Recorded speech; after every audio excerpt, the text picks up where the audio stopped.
All right. Hey, everybody. Welcome to the Coast Town podcast. Okay. I'm your host, Gigabytes, and we're talking about movies and how they're all bad. Every movie in the When do we history of clap? everything is bad. We just never clap. Yeah, we don't I clap. like how Sorry. we haven't even started and already. Okay. Okay. Should we We clap? don't. I don't think No, we don't might not clap need to until the clap. movie's over. Yeah. Yeah. Hold your applause till the end, right? You know those people that clap at the end of movies. I just want to slit their throat. To be Never. completely Oh, honest, go for it. sorry. No, I was just saying I've never had that happen except in Get Out when comes and saves it and everyone shit. That's the only time it's ever happened to me. When who comes and saves it? Talking to him on the phone. I don't remember anyone's name What just at the happened? very end. I've never seen Get Out. Oh, Get Out. I was like, when Gout comes and saves it. And I'm like, that's strange. I was like, is he This is a saying bad is he saying Gal Gadot like from Wonder Woman? That's like a strange pronunciation of her name. I was like, okay. Gross. It's tease. I gotta. Maybe Get Out is like a good way to start though. Like if like the ending, apparently the original ending was him getting arrested by the police. Oh yeah, spoilers for everything. Oh yeah, shit. Wait, no, I didn't spoil anything because the ending that I was talking about doesn't even exist. So there's that. Well, in case someone was reading a really old draft of the script and they wanted to know what happened. It was like, you spoiled the original screenplay. Why would you do that? But I'm just saying, like, we're probably going to be spoiling every movie in existence. Probably. I don't think there's a way to talk about movies without spoiling them to some extent. Yeah, there really isn't. Oh well. Okay, that said, should we talk about Get Out? Spoiler alert: Darth Vader is the father. That's like a what's that show where they like test if you're the dad and they say you are the dad. Mari. Yeah, that show. They should go on Yeah. that. Why has no one done a spoof of that yet? That should be a thing. I don't know. Everybody, whatever. It's such a tired thing to talk about Darth Vader. Okay, Sherm, what did you think about Get Out? I thought it was pretty good. I watched it like I woke up at like 7 p.m. that day, and then someone was like, should we go see Get Out? And I did, and it was a really nice film to watch after waking up at 7 p.m. Yeah, it's like the perfect evening refresher course. It was really good, but I was so surprised it was like an Oscar-nominated film. Let's be honest. There, it was kind of like it's like 2017's Moonlight, except Moonlight was like actually intended for the Oscars. Uh, but it doesn't have like an Oscar film vibe at all. Maybe that's a good thing, you know, like they're like expanding the range of stuff which they nominate for Oscars. I mean, I agree that it's good to expand stuff, but it was just like so like out of place. Yeah, it would be kind of like if like Friday the 13th Part 2 got nominated for the Oscars. Yeah. So, yeah. Part 4 should have been Best Picture because it's the best film ever made of Friday the 13th. I'm going to be talking a lot about Friday the 13th, just a warning in this podcast. Wait, okay. So I haven't watched any of the Friday the 13th movies. How does it start? Oh, boy. What's the first one? Well, backstory on Friday the 13th. I finished my exams on school I went home and watched all 8 of them in a row, and it was really good. But the first film starts with the camp counselors all get murdered by someone, and then it's like the mother of Jason who was drowned in the pond or the lake or whatever, because the camp counselors weren't looking, so it's like a curse that all the camp counselors die every year on Friday the 13th. Oh, so it's like a recurring thing. So it happens every year, and they still send kids to the camp. Everyone thinks it's stupid. Oh, they think but the murders are real, right? They're not like made up murders. Yeah. Die in the universe. Yeah, but so they die, and then the parents are like, "Hey, you remember that camp where all the camp counselors died last year and the year before that? Why don't we send our kids there?" Yeah. Makes total sense. The Friday, I don't. I'm sorry. Go for it. I'm sorry. The Friday the 13th, the first one, is really good because like I mean, it's not like my favorite movie ever, but what's good about it is it never shows you the villain. Like there's a lot of suspense because you always see like the villain looking at the teenagers or the camp counselors or whatever, and so it like adds the drama when you finally see her at the end. And then the remake completely ruined that because it was just garbage. The fourth one is definitely my favorite because it's got such a great balance between that suspense and actually showing the one. And also, it's just like it's got such a great dance scene in it. It's amazing. The fourth one. Okay, I have a question because it's like the Friday the 13th, the first one, it seemed like the point of it was just to be like a. It seemed like it was just trying to be like one movie, and then it got turned into a series. Like, is that how it happened? It seems like I don't know. It was just a standalone, and then they thought it would be a good sequel just for the first two. But then, you know how slashers are. Well, if you want to get into that topic, sequelitis is a big deal these days. Yeah, true, but nothing like back in the like there were 8 original Friday the 13th, and they were uh, like there's not much like that now, besides like Saw or something. Is there anything that's like 8 films long? I mean, Fast and the Furious is 8 movies in, I think. Star Wars. I guess so. Oh shit, you're right. Yeah, but they're like decades apart. This was like such a contained string of films. I mean, Oh, Fast yeah. and the Furious, the first one came out in like 2005, I think, and then they're making one every so often since then. And then Fast 8 comes out. I don't know what Fast 8 is called, but I'm just gonna guess it's Fast called 8. Fast 8. They're like alternating between Fast and Furious. The Marvel movies are like that. I guess so. But And they're not the same movie made again and again, though, I Yeah. guess. yes, they are. Yeah, okay. I'd say it wasn't the same film again and again. Marvel is absolutely the same film made over and over again, and they're I mean, all I don't like really watch them, so I can't say. they're all like mediocre, In- bad uh, to mediocre. I don't know when Ant-Man and the Wasp came out, but I went to the movie theater yesterday, and there was nobody waiting in line for that. So Honestly, I think it's because people are realizing that all of these movies are the same, and every single Disney movie is the same. well, I mean, if you read Joseph Campbell, every story is the same. Everything's the same if you boil it down that much. Okay, well let me break it down. Like I don't want to boil it down that much, but what I'm saying is like Disney has like 3 different formulas they use. They have for their animated films. There's always got to be a princess. There's always got to be some dramatic like love story in it. They have like they basically they make the same like princess film over and over again, like, and then like they make the same live action film over and over again. Like Pirates of the Caribbean and Disney basically feel like the same sort of thing to me. I mean, I will argue to the death that the first 3 or the first 2 Pirates of the Caribbean movies were good. The third Yeah, they're one, pretty sick. the third one I can take or leave, but the one with Javier Bardem was pretty shit. But the one before that was also shit. But the first 3 were good. Something about Disney, just I don't know. The formula that Disney uses is very like appealing to the like they're trying to reach the most viewers, and when you try to please everybody, you don't please me because I like things that are very specific, I guess. Also, they're kids' movies. That's true, yeah. Also, when you said princess, the last movie they made, Coco, didn't have a princess in it. Yeah, Ozzytropolis. I think the animated films are definitely a lot better than any of the live action stuff they're making. Well, the live action ones agree. are just like the animated movies made back into live action. Yeah. Oh, the live action remakes of animated movies are actually awful.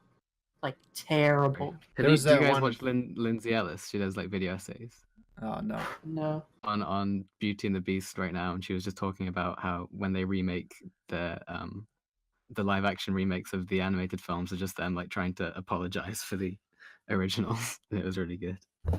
Wait, what are you saying? The live action ones are apologies for the originals? Live action ones are just like because all these fans point out like things about the cartoons that they don't like, and the creators trying to say like, no, we didn't mean it, and like defacing the original one. The only like live action version of a fairy tale that I liked was that Alice in Wonderland movie, just because it was so weird. The one with Johnny Depp and Anne Hathaway. Okay. It was I directed thought it was by. really boring. It was I directed thought- by Tim Burton. Yeah, well, that explains the Johnny Depp. But Yeah, Johnny Depp and Anne Hathaway is in every Tim Burton movie, Or no, Wait, Helena no. Bonham Carter. My bad. Yeah. That's yeah. I thought she did a good job playing the queen. The movie was kind of shit, but I thought it was interesting just because it was like different from the animated movie. Yeah. I want to take. Okay, not every Disney movie is literally the same, but I feel like every Princess Disney movie is basically the same, and every Marvel Disney movie is basically the same. Like, I just feel like their movies are very formulaic, and they get tiring. Is Tangled a Disney movie? Yeah. Yeah. My sister loves that shit. I have no idea why. I mean, people say Tangled's one of the better ones, but I've never seen it. I've seen it too many times. I don't know. Like now, it's like I agree with you that the formula is kind of the same, and they've also like the animated movies used to have a lot of like musicals, and they've incorporated that into the CGI ones too. Yeah. Oh wait, okay. So let's talk about a Disney movie which is actually good. The Goofy movie. Oh fuck! I love Goofy movies so much. The Goofy movie was sick.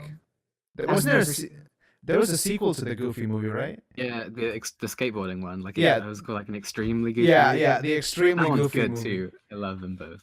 That movie was like legit good. It kind of felt like one of those early 2000s like Disney Channel like made for TV movies where they just have like a relationship which they figure out over the course of the movie. I liked it. It was good. Yeah, the first Goofy movie like blew my mind because I would always argue with my dad that like he always said that every film has an antagonist, and I was like, no, and I like try and think of ones, but then the Goofy movie was like the first one where I was like, there isn't really a single antagonizing like force. It's relationships and stuff and conflict within people, not just like a benevolent force.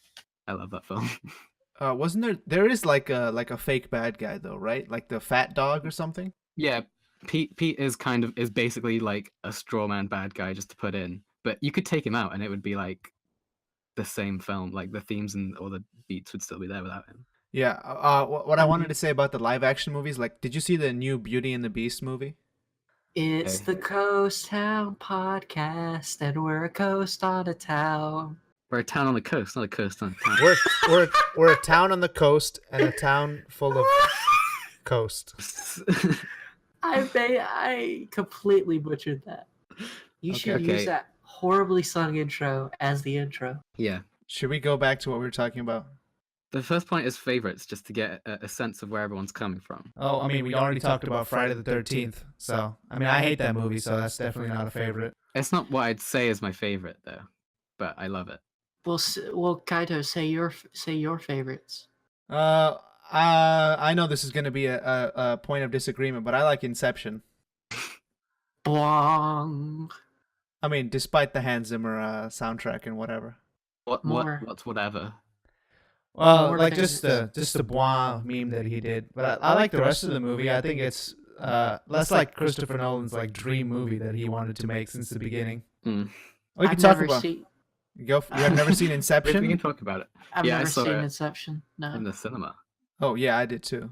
What did you think? It was real boring. I did not like it at all, but I just hate Christopher Nolan, so. Yeah, I thought it was pretty good actually. Like the setup of the first part where they're talking about like the dreams and stuff when Ellen Page's character comes in, and then they go into the dream.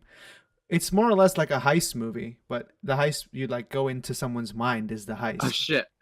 I'm confusing it with Interstellar because they're Oh, so yeah. similar. But I thought interesting. Wait, how are they similar? They're not similar at all. It's almost like every Hollywood movie is the same thing. I wouldn't. Okay.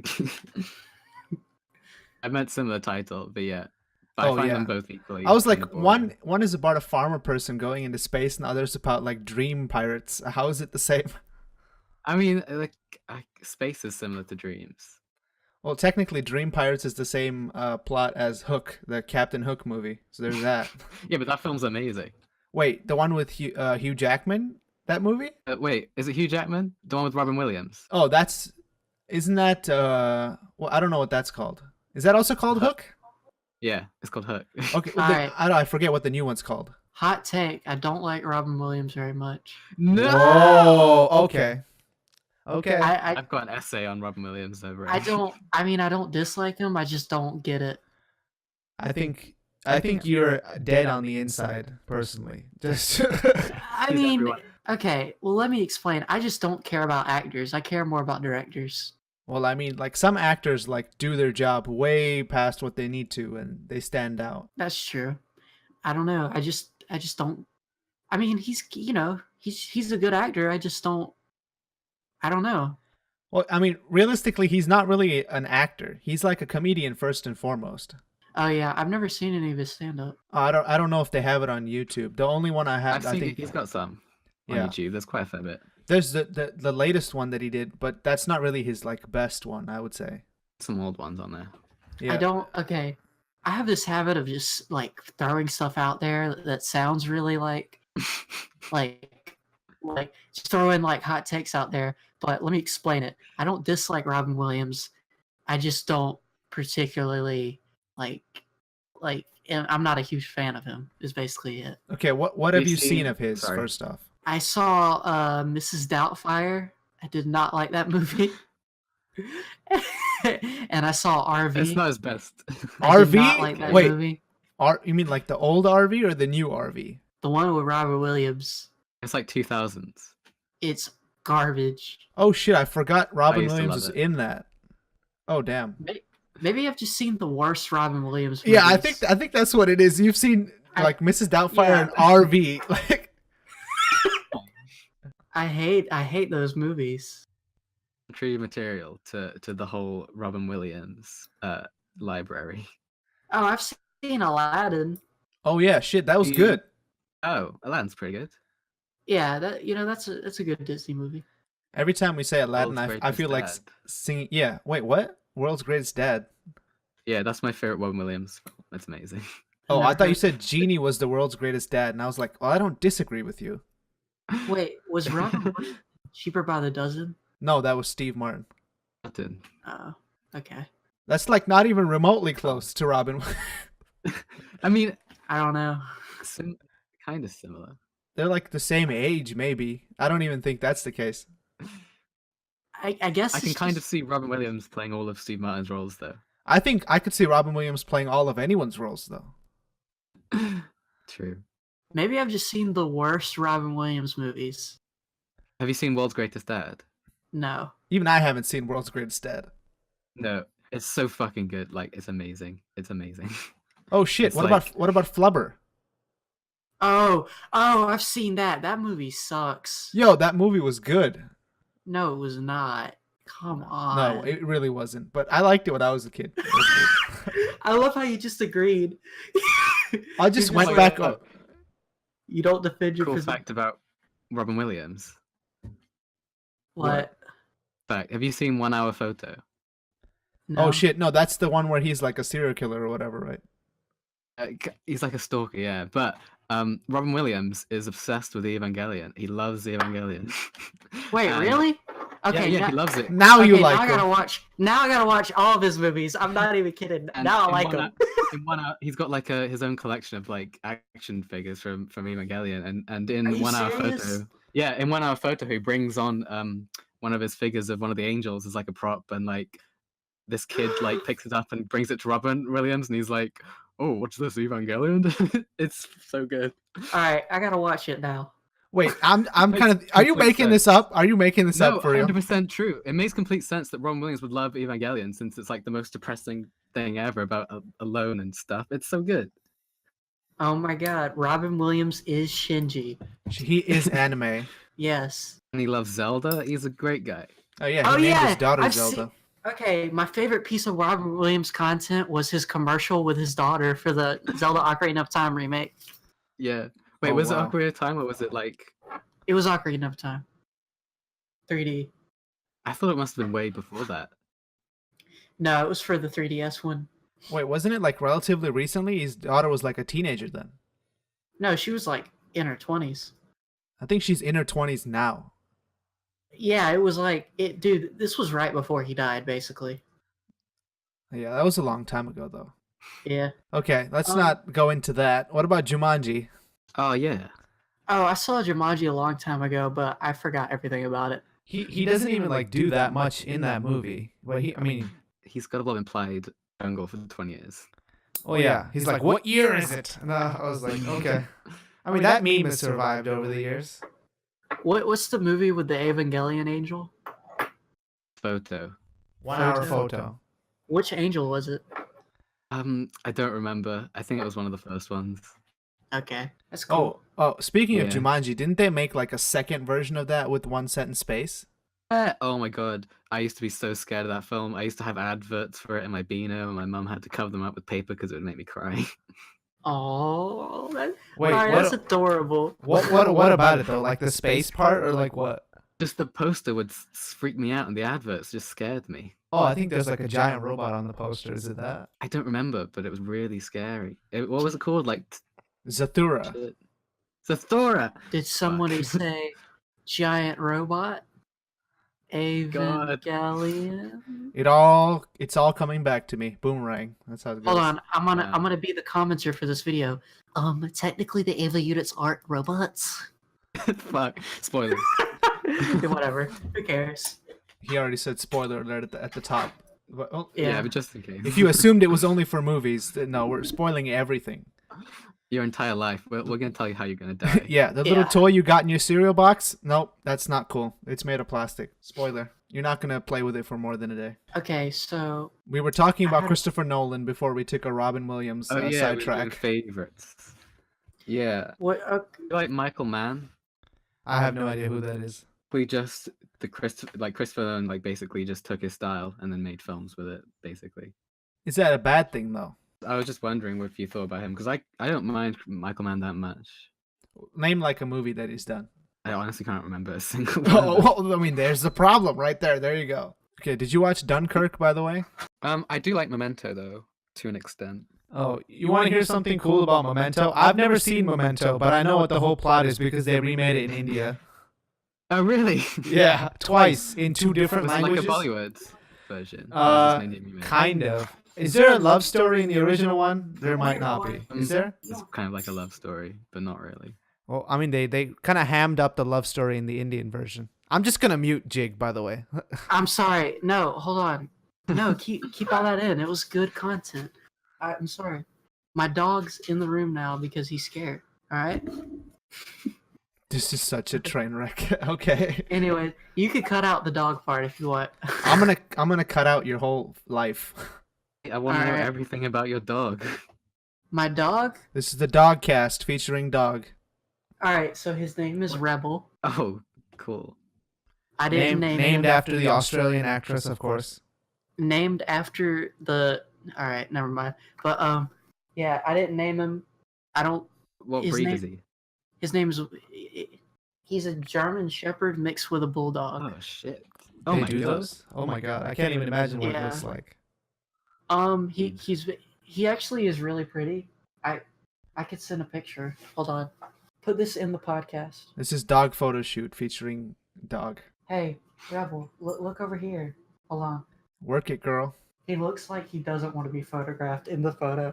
Looks like I'm holding him hostage. We're starting dog gate now. Wait, we only need to start Doggate if you did something to the dog. What are you doing? We'll keep that private. No, this is like in 2.5 Men. They do like a million "this guy has sex with his dog" jokes, and I don't get it at all. A bunch. Sex with his dog, or like a dog know, licking stuff off his A balls? dog licking his nuts. Not as weird as having sex with a dog. I mean, it's a little less weird, but it's almost at that level. It's very weird, but that Look one's at my definitely more dog. common. They do like a million like cheese jokes, chocolate jokes, fucking everything. Has his balls licked? Which one? Alan, not Charlie. The nerdy guy. Oh. He used to be good. I used to like him. 2.5 Men and Big Bang Theory are both shows that are aimed at like 40 to like 60-year-old women who are trying to be hip. Not true. Not true at all. And you saying that makes me 100% think true. you've never watched either of those shows. I have watched Is that- multiple episodes of both of them, and those shows are really bad. Then you'll know they're not aimed at 40-year-old women at all. Yeah. Okay. Let me explain. Yes, they are. I'm gonna explain it because every joke in like Big Bang Theory, because like I know that's the target demographic because my grandma loves that show. Like every joke is like, just because she loves that show doesn't make her the target demographic. yeah, she is though, because listen, every joke is like saying a reference from something that like, oh hey, I just played Skyrim last night, or I just read Lord of the Rings or Green Lantern, and it's just like, oh my And grandson. grandmas are known Hey, for their listen, love of Skyrim no, and Green Lantern, right? This is where I'm gonna tie it in, because grandmas are like, oh my grandson loves that. I feel connected to the world No. now. Maybe your Yes, grandma's just hip. Have you thought of that? Like your grandma's just cool. That's how every old person, I don't mean to be ageist, but like if you have like an old college professor, they'll always be like, hey, my grandkids like this new trend. Like that's how they all like communicate with the world, is through their That's so kids and fucking- grandkids. That makes That's so actually fucking no weird. sense. I know. Why would you make a show Okay. with an audience by proxy of another audience? That's just so Yeah, stupid. yeah. What about Alright. the first audience? What about the grandsons? What about just the people that play the games? Okay, because the people, because why would I because why would I want to hear a character talk about, oh, I played this thing, and it's like, you don't understand. It's Listen to this podcast if you've seen films and want to hear people talk about them. Literally like 30 million people who are not grandmas like that show. At least. Yeah. I would like to see your statistics there. No, it's like, okay, they're making a show about like pop culture stuff. So instead of targeting the people who actually buy and use the pop culture stuff, let's target their grandmas because, you know, like there's a lot more baby boomers than millennials, right? That makes sense. All right, let me explain myself further, okay? So Start like a Big Bang con and see if all the old people come. Yeah, it's and just old people. Old people dressed up like Yeah. Sheldon. That's Okay, it. There's nobody I else. guarantee you right now, if you go to a Big Bang Theory con, there's going to be a lot of 40-year-old women with that soft kitty, warm kitty, little ball of fur t-shirt on. Why would that I be the guarantee case? you. It's just going to be young people with the same t-shirt on. Bro, I've seen in stores like shirts that are like sizes of older women with that thing on. What do you mean by Older sizes women. of older women? Yeah. I've never seen that. I don't know what I mean. Is it but- like large, extra large, and then Yeah, like old you lady? mean What large? is it? How does it work? All right. OL. All right, let me explain myself further, okay? Big Bang Theory has two audiences. This is the two audience theory. They only okay? have two audiences, only two. This is the two audience Just say theory. that they have an audience of normies and you've just got everyone. You've summarized the whole everyone you're talking No, about. it's not just normies. Because normies is too general. We need specificity, okay? The two general audiences of Big Bang Theory are A, okay? Here's audience A. Audience A is like people who buy those pop vinyl figures and are like really obsessed with nerd culture, and I shop at Think Geek. Oh my god, yeah. That's the first audience. That's the first general audience. Second audience is 40 to above older women who are trying to connect with children. What about like the No, middle that's- age, like 35-year-old true. women who have 13-year-old children? What about them? That works I'm too. excited now. So you just mean all people. All people like Big Bang Theory. No, the people who buy pop vinyl figures are not all people. It's Yeah, most like people. identitarianist nerds and like old parents. Like that's Yeah, thank you. Yes, Sherm's on my side. That's what I'm trying to communicate here. I don't agree with this at all. What about like middle-aged men? They don't like Big Bang Theory? Is that what you're trying to tell me? yeah. I mean, unless they have kids. Yeah, why would a man watch that show? Have you been to any convention ever? Does it look like mostly old ladies there or mostly men? You tell me. All right, let's Man break. can be grouped into the category of like an identitarianist nerd. So they're all just old Yeah. men who identify as grandmas? Men No, don't who care identify about. as nerds. Listen, men don't care about children. They just deal with them. Oh wow. Okay. Is it like unsupported a hot joke, I'm take sorry. day or something? I'm sorry, that was a joke. What's your favorite film, Jake? I can't. You know, Wait, can I the way he talked about grandmas, you think it'll be like Mrs. Doubtfire, but it's not, Yeah, weirdly. Mrs. Doubtfire. Mrs. Doubtfire is just a man. A real though. old lady. Yeah. So it's exactly your theory. All the grandmas are old men. That's what it is. All the grandmas are men and they like pop vinyl figures. What's the difference? I don't see anything wrong with that. It's okay. Oh man, those pop vinyls are basically just like old lady antiques, like Chinese are! cats. They're They're old like- lady antiques for Oh the my new God. generation, you know? If you collect them Those- in 30 years. Oh my god, Dude, those it's gonna pop be a vinyl dark figures time. probably cost 2 cents each to make, and they're cost like $9. Oh, yeah, for sure. I have 4. I have 5. one. I have one. I just have the Captain Phasma one. I bought it just after the first movie came out, and I like Captain Phasma. You people need to leave. I have Garnet, Amethyst, Pearl, Steven, and Connie. I could have guessed that. I wish I had taken that bet, and I would have guessed exactly those. All right. Let me be Yeah. fair though. The Steven Universe pop vinyls are actually better than the general ones. Kind of. They look But a little better. I can't deal with any pop vinyls that have faces because their faces look so fucked up. You All the other had- Steven Universe merchandise sucks, so this was like the best I could get.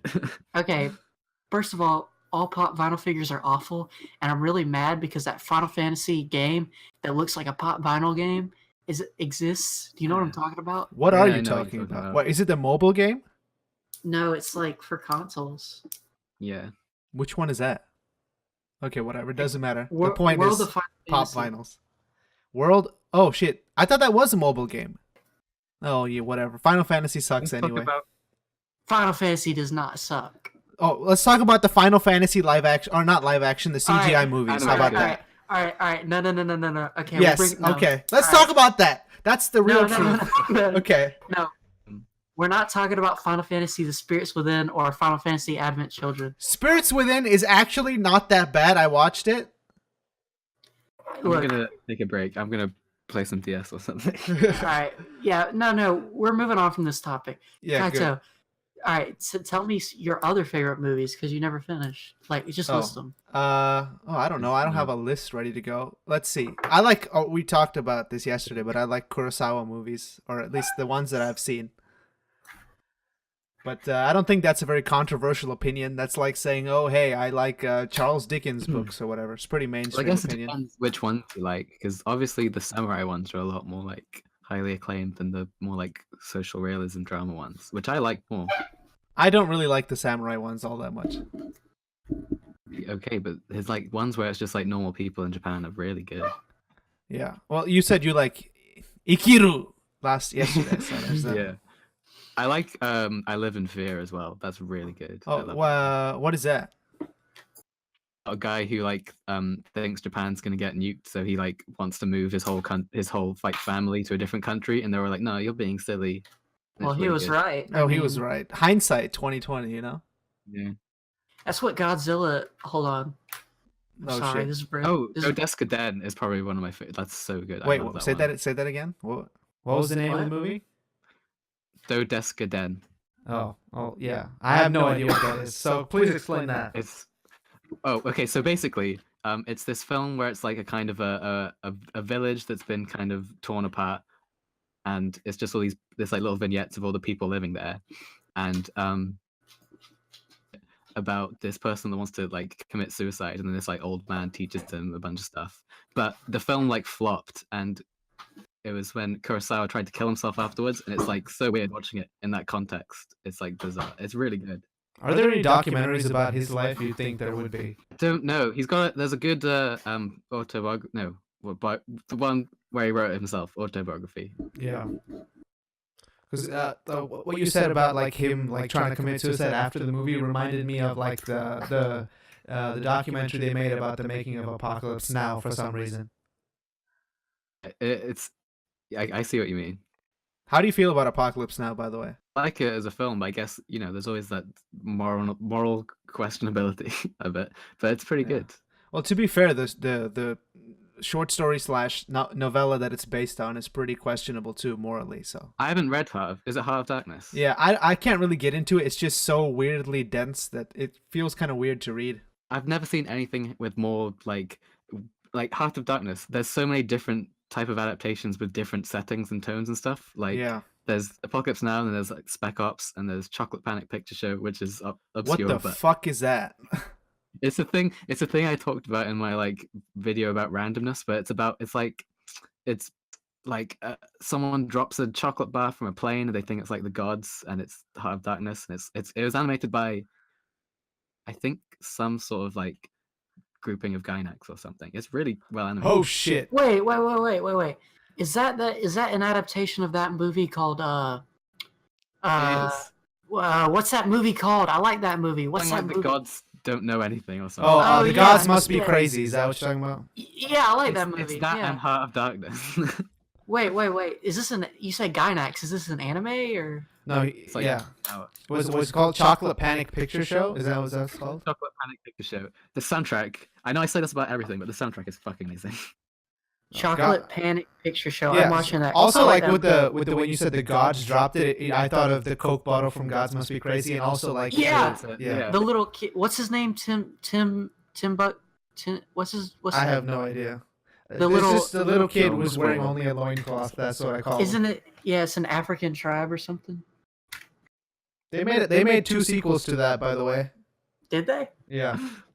I've never seen them. I've watched them because my like old ass uncle had those on DVD for some reason. I have a new talking point, but I'm gonna save it for the end. Okay. It better blow our socks off. I mean, Okay. it's a good talking point. Okay, Jig, what's your favorite movie? Go for it. All right, ladies and gentlemen, buckle up, because we're about to take a trip across to the great land of Nippon. You better not be Minion Boy. I'm just saying. No, we're about to take a trip to the great land of Nippon. You mean The great- Nippon? Nippon. We're about to take a trip Nepal? Your favorite To- films from Nepal? to the promised Yeah, land. it's called Raiders of the Lost Ark. It's from Nepal.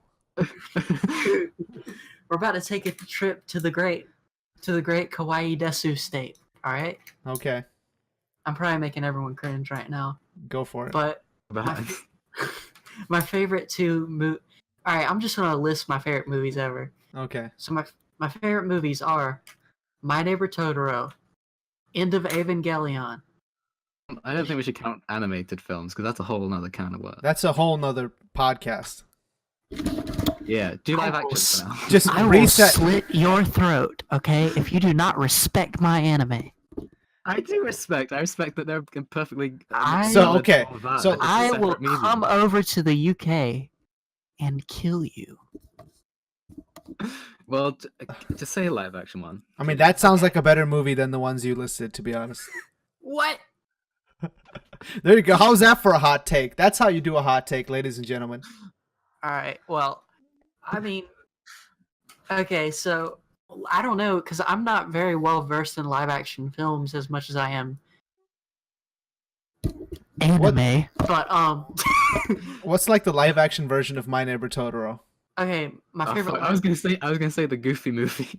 Yeah, I mean, it's close. Wait, we were talking about Disney. That's animated. Yeah, but you brought it up. This Yeah. is racism. You're discriminating against the Brought up Japanese. Disney. I'm actually fine with that. I don't mind that at all. You're fine with racial discrimination against Japanese. Anime was a mistake. We could admit that and move on. Let's go. Oh my god. Okay. Anyways, my favorite live action films are Train Spotting, The Shining, Ah. the Train Spotting and The Shining are basically my favorite two live. Oh, they action made films. Trainspotting 2 like a while ago. Yeah, I never I saw wanted you that. to say another one so I could be like, what? There's an Why, you actual train in the background. Wow, that's like the most comic timing ever. Symbolism. That's why you love it so much. I Yeah. know, because I live by a train. Transpotting too. You I didn't relate. see it. Is Trainspotting the one where like they're little kids and they go around saying, "Our mom's dead"? Is that the one? No. What is that? What the Is that fuck a completely No. different movie? Oh, okay. Train Spotting. Snatch? Train Spotting is Was just that in really. Wait, what'd you say? What movie is that? Was it Snatch? I don't remember Snatch very much, but it sounds like something would happen in it. Oh, it might be Snatch. There's a little kid who was in Ender's Game. Is in that movie. All right, let me explain Train Spotting. Train Spotting is a semi like esoteric movie about a bunch of heroin addicts, basically, and one is it's basically it's almost like a slice of life movie about drug addicts. Like it's like, but it's really like funny and interestingly like a lot of dark humor, and it's very well shot and well presented, and it's just a visual like the aesthetic of the movie is so good. Like visually every shot is so interesting and weird and interesting. And basically the plot of it is the main dude that you follow, I can't remember his names because I'm horrible with all names and everything ever, but he's basically trying to recover, quote unquote, but like he always ends up falling back into that, you know, not good life because they live in a destitute apartment and they're all addicts, and it's really tragic and sad in some parts, but it's also really funny. It's just really well done, and it's hard to explain without watching it because it's so visual. It communicates so well visually, and it really takes advantage of the visual medium. That's why I love it. Yeah, if you ever get the chance to see it in a cinema, it's amazing. It's really good, and the soundtrack is fantastic. Yeah, I love it. Isn't it Danny Boyle though? It's the dude who played Obi-Wan. He wrote it, doesn't he? Or did he You- write it? Does he? Did he direct it too? I think he did. Not sure. I don't know. Yeah, maybe. I think that was his first Don't like direct big break, and then he did Slumdog Millionaire, and then he was famous forever. But yeah, Trainspotting's really good. And do we even need to talk about The Shining? I mean, Oh, To explain the plot of Trains. Yeah. Okay. So the only thing you need to know about the Shining movie is like Stephen King saw it, and then he said, "This is a movie designed to hurt people." well, I don't care about Stephen King. All I care about is Stanley Kubrick. Literally. He likes Stanley Kubrick. It's like the most mainstream opinion you can have in 2018. Well, you know what? You like The Big Bang Theory. Go off yourself.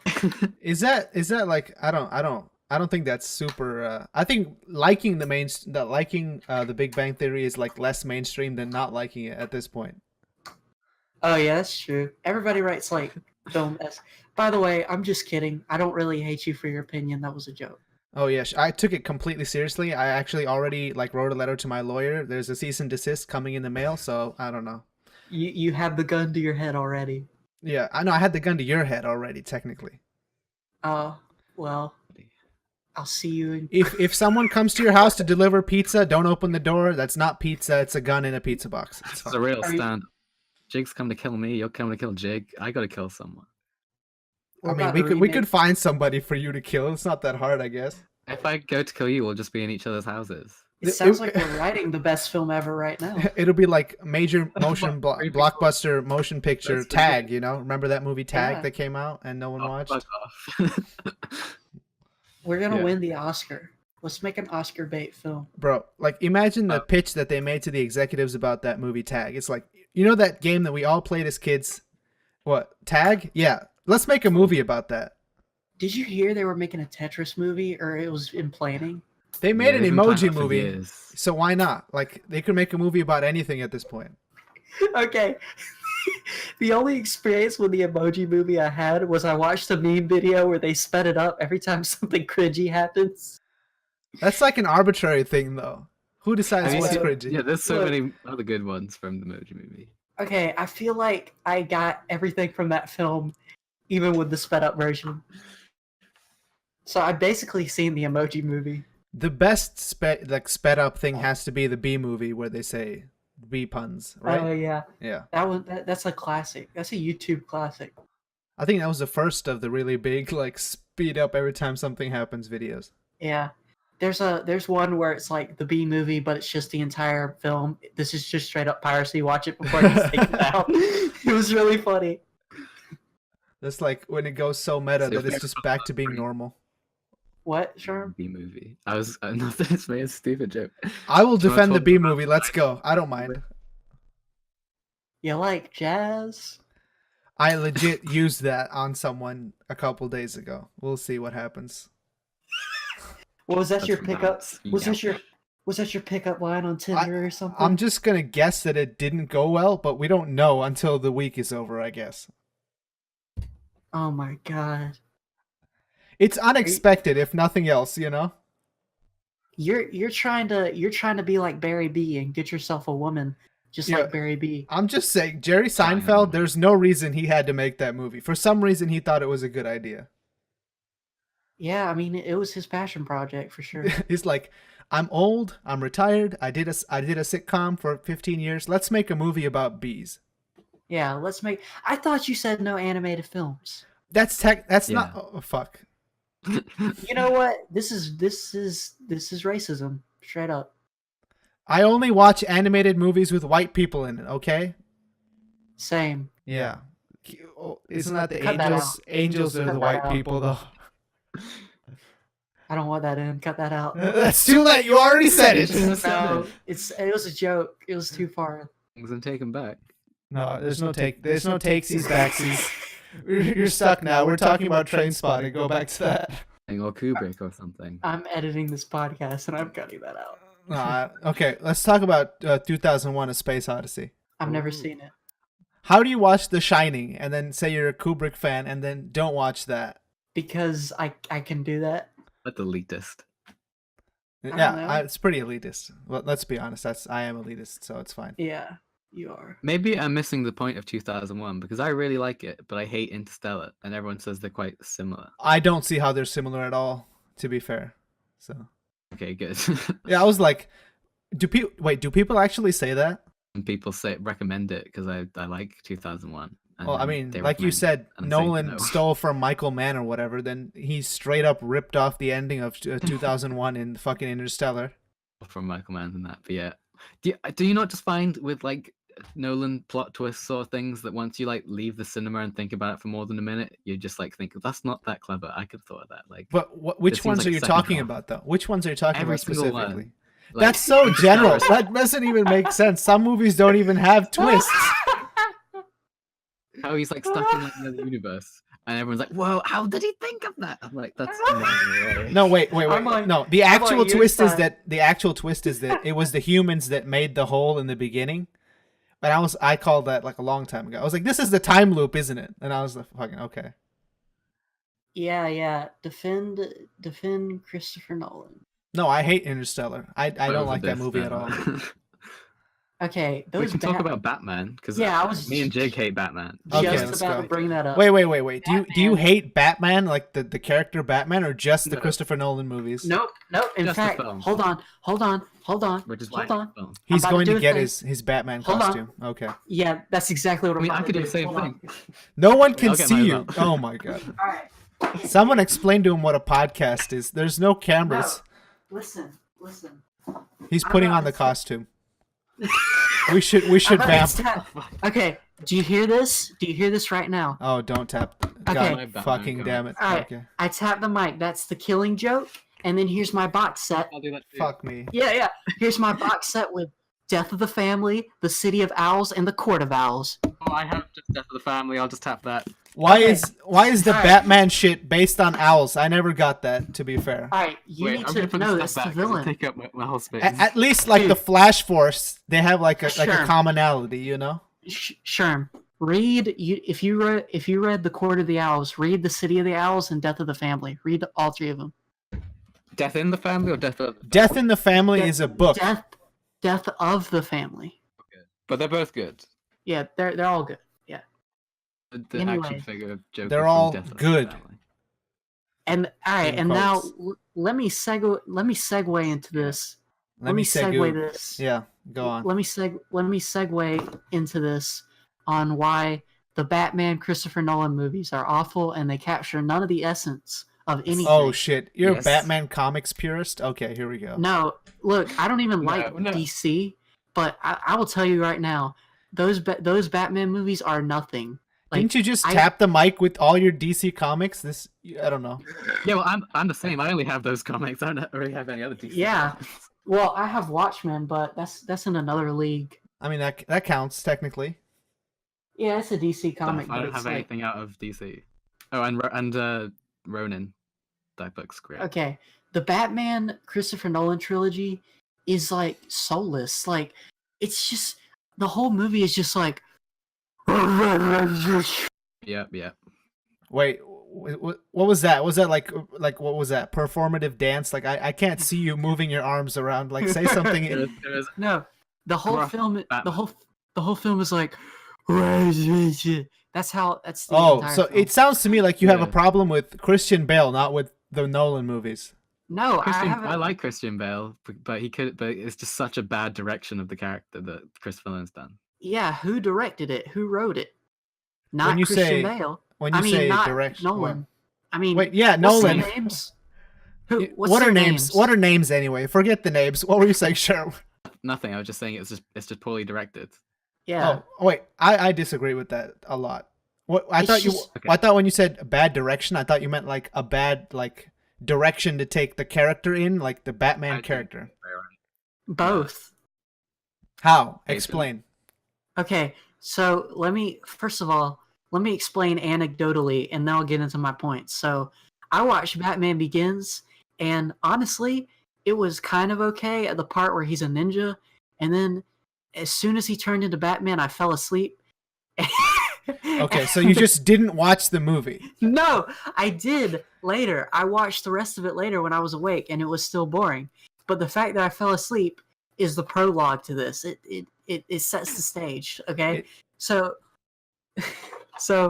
the movie is just so it has a pretty cool setup, right? Where he's becoming Batman and he's like a ninja, and I feel like after he becomes Batman, it's just this the Scarecrow guy is just uninteresting, and the whole plot is boring, and I like half of the movie is just people explaining stuff. Like it feels like it's trying to be like it feels like it's trying to take Batman into edgy territory. It feels like, oh, if we're gonna make a movie for adults, this is how we make it, cookie cutter.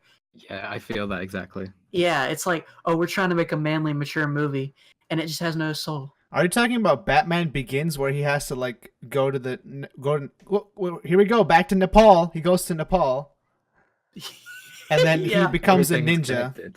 Yeah, Yeah, it's all yeah. it's all big circle. That's what it is. Every movie is Evangelion. Wait, what? No, that's not at all. That's All not of the them are set in connection. Nepal. Yeah, maybe Yeah. does the Goofy movie go to Nepal? Because then we have a full like everything is It connected. goes to like a waterfall. You That remember counts. the part? I you say remember that the counts. part? You remember the part in the Goofy movie where Asuka comes up and punches Hinata in the face? And Maybe then- I slept. Maybe I slept then- through the and then- movie, but I don't And- remember and that Max, part. Max And- strangles Asuka. Yeah, and then Max strangles Asuka, and then Choji comes up and punches Luffy in the face. And then Pete says, "Get in the robot." Peter Griffin comes up. No, fuck no. Not even as a joke. No way. I disagree. I mean, I agree. Family Guy sucks, but anyways, so I don't even remember That's Batman Begins. I thought Batman Begins was like a horrible title for a movie too. By the way, they Hold should have on. called it like The Let- Dark Knight Begins. That would have been more thematically consistent. no, let me. I'm not gonna let you slide on that because let me catch you. You just told on yourself. What You I just say? said I don't remember Batman Begins. Yeah, Isn't that because a I sign of watched it in something? Isn't that a sign 2007. of something? Do you remember Isn't when you that a were like sign a of kid, when something? you were a baby? Then your childhood must have sucked because you don't remember it. Ha! I still remember episodes of SpongeBob. yeah, I remember. So That's because much you of watched them SpongeBob. yesterday. No. Yeah, well, okay. I've watched. There's films that I've seen once as a kid that I definitely remember more than Batman Begins. Yeah. Which for Batman real. movie? I only watched Batman Begins once, to be honest. I watched Okay. the third one way more than that. The third one is the worst. I'm gonna The, get I into watched- no, that. no, the first one is like the worst, I think. The third one's the worst. Wait, The can I third just ask one- Kaito? Yeah, go ahead. Kaito, have you read The Long Halloween or any of like the books? No, since I it's haven't read. released? I Okay. haven't read any new Batman comic. The only Batman shit I read was like before 1980. Long Halloween's. Wait, when is it? 80, 90, whatever. Oh, like the original DC like Justice League comics is the only ones that I've read. So I have no Sherm, reference. Okay, Sherm, okay. listen. This is like, you know what Kaito's experiencing right now? He is me with Robin Williams. He's experienced all the bad Batman media. That's But he's true. brain- he likes it. He's brainwashed Yeah, though. but We this need to isn't red really pill him. about Batman. This is No, you can about like the what you like, I don't Nolan care. movies. Who wasn't Christopher Nolan that guy who screamed at the? Am I thinking about the right? No, guy? no.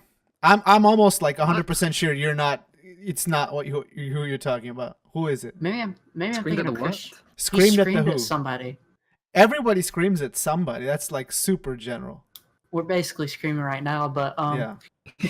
but- Is it no, but he, sure? like- Is No, it but- me? no, he like had a problem with how some woman was acting, and he screamed at her. It was Christian Bale, not Yeah, Which it was one's Christian Bale because there's like okay. 1,000 remixes of it. You know what I'm talking about. Which Oh one is shit! the I need to actor? watch this meme. What is this?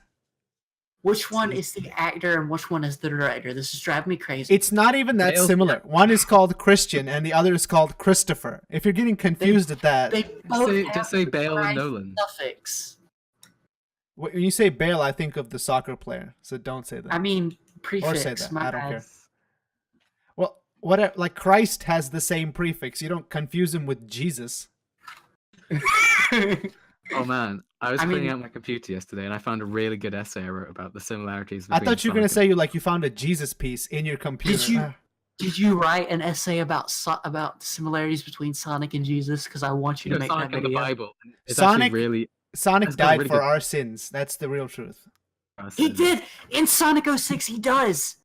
Yeah, he. Sonic Adventure 2 he does, and then 06 is the Holy Spirit with Silver. It's a whole. Wait. I'll send it to you. Is It's there a good Sonic Adventure 2 Alright. movie? Because they need to make one of those. Sonic X is read. basically. Baby. They're making the Sonic movie at least. We should We talk need about to that. save. We need to save this for the Sonic podcast. Sonic Boom the movie. Every podcast is a Sonic podcast. Have you Technically, noticed yeah. that? Because you Sonic's know everything. the bubble says Yeah. Sonic Heroes is good, so we're just floating with that. That's Sonic is No. a theme. Sonic That's our Heroes is catchphrase. not good. Wait, we were talking No, about Sonic Heroes is Batman. good. Let's go back to Batman. How about that? I just love Sonic so much more than the Batman films. I wanna Sonic talk is about way Sonic. better. Dude, Sonic is way better than Batman. Has a better plot. Sonic's better than Okay, Batman. that is objectively not true. There's a There certain. is no such Objectivity thing doesn't as exist. objectivity. in Yeah, that's art, what I'm okay? saying. Even though objectivity doesn't exist, it's objectively worse. My phone's ringing. I want to answer it. Yeah, it's the pizza guy come to murder you. Don't answer that. Fuck. Hold on. Get over this Batman. This discussion. gripping We haven't got- we podcast got brought to nowhere. you We by got nowhere with it. AT&T. Let's go. Okay, Sherm, you and me. Let's haven't talk got about The my- Dark Knight, the actual best one of the three. I don't like it. How come? It's just I like don't a. like the tone of it. Oh, it's just like too grimdark for you. I can't really do much about that, to be Hey, honest. too edgy and I I just answered can't the stand phone, it. and guess who it was? Who? It's your Hold mom. on. It's your mom. No. That's who it is. No, Batman? it was. No, Sonic? yeah, it was a Christian.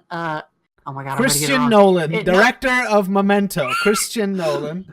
Shut up. Okay, it was Christian Bale, and you know what he said? You know what he said to me? Did he explain his face mask routine? No. Here's what he said.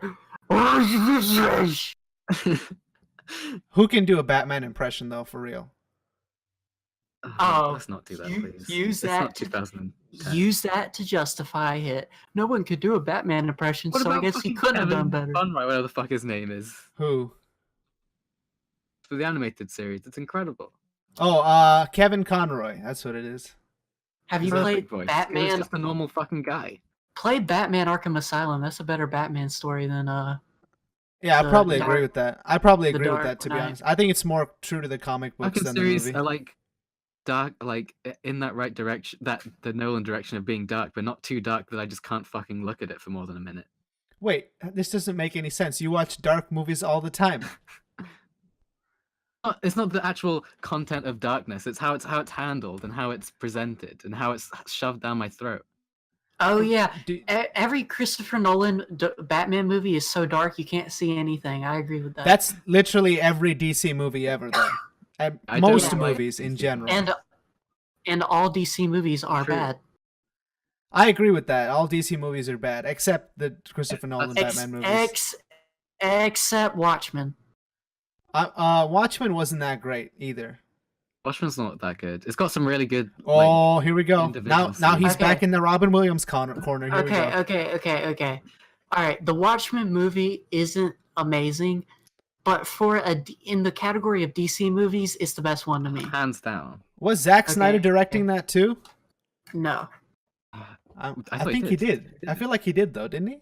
I don't know, actually. Or are you just And saying he's that like- because you don't want it to be bad? I mean, I don't Yeah, think Zack it's bad. Snyder. I don't think the Watchmen Yeah. movie is bad. I In don't think fact- it's bad, but I don't think it's good either. There's a lot of dragging in the Watchmen- middle. Watchmen is like the best music video ever. There you go. You're right about that, actually. No, the best music video is 90210 by Travis Scott. But Okay. I'm not even gonna go into that. Let's just leave that one let's just drop that. Let's keep talking about Watchmen. All right. So the reason I like the Watchmen movie is because it introduced me to the comic, and the comic is amazing. That's like a really bad reason to like the movie, though. The comics, yeah. Think of the comic as paragraphs and just look at the film. Explain to me what a good reason to like a movie is. Because you like the movie. That's a good reason to like a movie. And I just said I like the movie. Because it introduced you to the comic. And I gave a reason for why I like the movie, because it introduced me to the comic. Over and landed on a pile of gold. I like the gold, not the fall. Yeah, you don't like the rainbow. You like the leprechaun at the end or whatever. All right, let's say that I have a really cherished memory with my 5th distant cousin, and it was the last day. Sherm, he did it. He did it. Are you from Alabama? What? Is that where this story is going? We don't need to know this. Oh, no. No, let's say I have a... No, where you're going with this is a completely valid reason if I'm following your train of thought. Yeah. I don't think I think I'm ahead of the train, and it doesn't look good where we're going. I know what you're thinking, and you're on the wrong train. Let's say I have a very... okay, all right, let's remove the southern... jokes. Okay. Right, let's say I have an old lost friend that died of cancer, and I watched let's say I watched what's an awful movie? Let's say I watched an Adam Sandler movie with her before she died. Then that becomes my favorite movie. Is that not a valid reason? 100% a valid reason. 100%. Exactly. But that's not what you didn't talk about that at all. Yeah, you said you like the comics. I said the reason I like the Watchmen movie is because it introduced me to the comic. Yeah. So that's a valid reason. The comic didn't die of cancer, though. No. What are you talking about? No, but it's a similar scenario. Real life actions affect how you perceive art. Wait, were you just like... Not... Yeah, go ahead. Real life actions... Yeah, but... No. What real life action? And me discovering the comic was a real life action. Yeah, but the comic didn't like... Yeah, I know. It's not attached to the film. But like... Every reason why anyone likes anything is arbitrary in the first place. So why is that not a valid reason? Well, obviously, but that doesn't make them all equally valid. They're all arbitrary. That doesn't mean I have to think they're valid, you know? Well, but you're not providing a counterpoint to why it's not valid. Because it just seems like you watched the film, didn't like it, and then read the comic and liked the comic. Yeah, exactly. I like the film enough to read the comic. I mean, okay, how is that different from a person who watched the movie, hated the movie, read the comic, liked the comic? It's different because I like the movie. Yep. Well, then why do you like the film? Because it was good. I like the colors. Your reason was because it introduced you to the comic. Okay, it was good. It introduced me to the comic because it was good. If it was bad, I wouldn't have read the comic. So the reason you like it isn't just because it introduced you to the comic. I mean, all right, think about this. The only reason it introduced me to the comic is because it was good in the first place. You just said the only reason you like it is because it introduced you to the comic. Would you watch a movie, say it's bad, and then seek out the source material? Yeah, people do that all the time. Why would you do that? To see if the book was bad or if the movie was bad. Okay. All right, fair enough. Oh, this is fucking stupid. We've gone Dude, this is the most semantic nothing argument. Even fucking talked about my favorite film. Also. No, wait. By the way, Watchmen is way more edgy than any of the Nolan Batman movies. No, it is not. Yeah, it is. There's a guy who walks around just being edgy. That's his job. Stupid. Yeah, but it's dumb, and I can laugh at it. Yeah, but it's not okay. It may be edgy in the context. Colors. Yeah, it has colors. I hate films that are just dark and gray. Yeah. Because there's a whole genre of movies that are just black and white. Do you just hate all of them because they don't have colors? White. That is not fair. That was the most straw man argument ever. I agree. It was. That was fucking stupid. I can watch Godzilla 1954, and it technically has more color than a Christopher Nolan movie. Wait, the Joker's jacket is purple though. That's a color. I'm just saying. Fucking dark purple. It's like you're not gay purple. It's dark. Wait. So it would have been a better movie if his jacket was a gay purple. Is that what you're saying? Did you The just- Joker's a much better character when he's being a fucking like dancing around and laughing and not being. That's what he does. He's just a crazy No, guy. he doesn't. No, he doesn't. No, he he like brushes his doesn't. hair out the way Wait. and goes, "No one can see me laugh." Oh. Wait, Dude, so you so- prefer the okay, Jack do Nicholson you know- Joker? Is that what you're saying?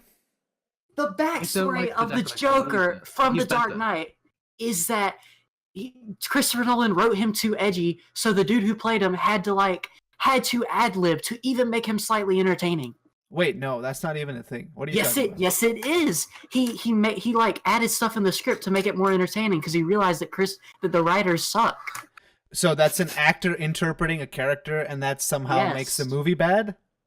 It makes That's it not good. relevant to No, why no, it's that's bad. You just No, said no, it no, makes no, it no, good. no. Okay, you No, just said it makes it no, good. no, though. no, You no. said that. No, No, let- no. let Am I deaf? me No, I explain. heard that. Let me no, and I'm gonna explain that. It makes it better than it would have been if Nolan's grubby little hands were the only hands on. Yeah, but that doesn't show anything about the beginning point of the movie. It's just better than something else that it could have been. So it's better, at least. A one-man It's better than Batman what it would have would've been been. better. Yes. What do you mean one-man Batman? Like just Batman at home If it was a talking to one, Alfred? yeah, just a one-man show of Heath Ledger. All I'd right. watch that. Let me give a okay. All right. Let's turn the jokes off. Let's turn the giggle meters off. I'm gonna get serious right now. Talk Okay. about my movies. All right. I'm gonna give a fair, honest critique of how I would fix the Dark Knight trilogy. Are you ready? Fix, quote unquote. Let's go. From Let's- famous Hollywood and internationally known director Gigabytes. Let's go. Here we go. Yes. Acclaimed producer of Minion Boy. Minion yeah, Boy, exactly. the Oscar-nominated All right, short. I'm gonna be honest right now. Minion Boy is a better film series than the Dark Knight trilogy. Yeah, This I'm is not one of those kidding. hot takes you're gonna regret going Yes, forward. Okay, I am let's go. not even kidding. And I'm on Jig's I'm- side. 100% unironically, you. I've gotten much more enjoyment out of Minion Boy than Me any too. Nolan film. I got more joy at making it. The than I only did- problem I Alright. have with any of this is that you like Watchmen and then somehow don't like this. I That's don't the... love Watchmen. It's not great. I wouldn't watch it again. I read the comic. It's better. Anyways, so Yeah, let me get we to my- good. so you don't even like Watchmen the movie. You just like okay, whatever. We already talked about that. Moving forward. I think it's got cool spectacles. It's just fun to watch with This sound is on. the best podcast ever. I love Let's this. let's All just right. go. Just go. All right. Here's my honest critique of how I would fix and make better, in my opinion, my subjective opinion, the Christopher Nolan trilogy. All right. And I was thinking about this throughout this whole argument. Right. I was thinking about how to make it fair. Okay. Here's how I would fix it. Right. Okay. I would open up Sony Vegas. I would drag. Drag the exposure meter up and then it's fixed. Is that what you're saying? No, listen. No. All right, you're making me laugh. Okay, I'm serious right now. Yeah, the giggle would- meters are turned off, so you can't even The laugh. giggle Physically, meters are that's turned not off. possible, right? So All right, I would open up Sony Vegas. I would drag all three films in there, and then I click delete. I what? deleted Thanks for off my. wasting a fucking time. I deleted. I know. off my I was computer. I was waiting for like some joke about like color grading or something. No. Okay. Why don't you just Alt F4 your I life would- and then leave You me know what? alone? Listen, I would put it in the recycling bin. I would go to C Cleaner to completely delete it from the recycling bin, and then I'd restart my operating system. That's how I'd fix the Christopher Nolan Just take trilogy. out your hard drive, throw it in the river, and then come back. That's it. That's for the best, I think. I would throw my hard drive in the river. Throw the hard First of drive all- and then yourself, one after the other. That's how it works. First of all, I'd pirate the movie. Second of all, I'd delete it. That's how I fixed the Christopher Nolan trilogy. But you didn't fix anything except your computer. All right, I'm sorry. I Just throw your computer in the trash. That'll probably do more to fix things. Okay. Jesus Okay, Christ. Sherm. What are your favorite movies? We've taken long Oh my enough. god! Let's After go.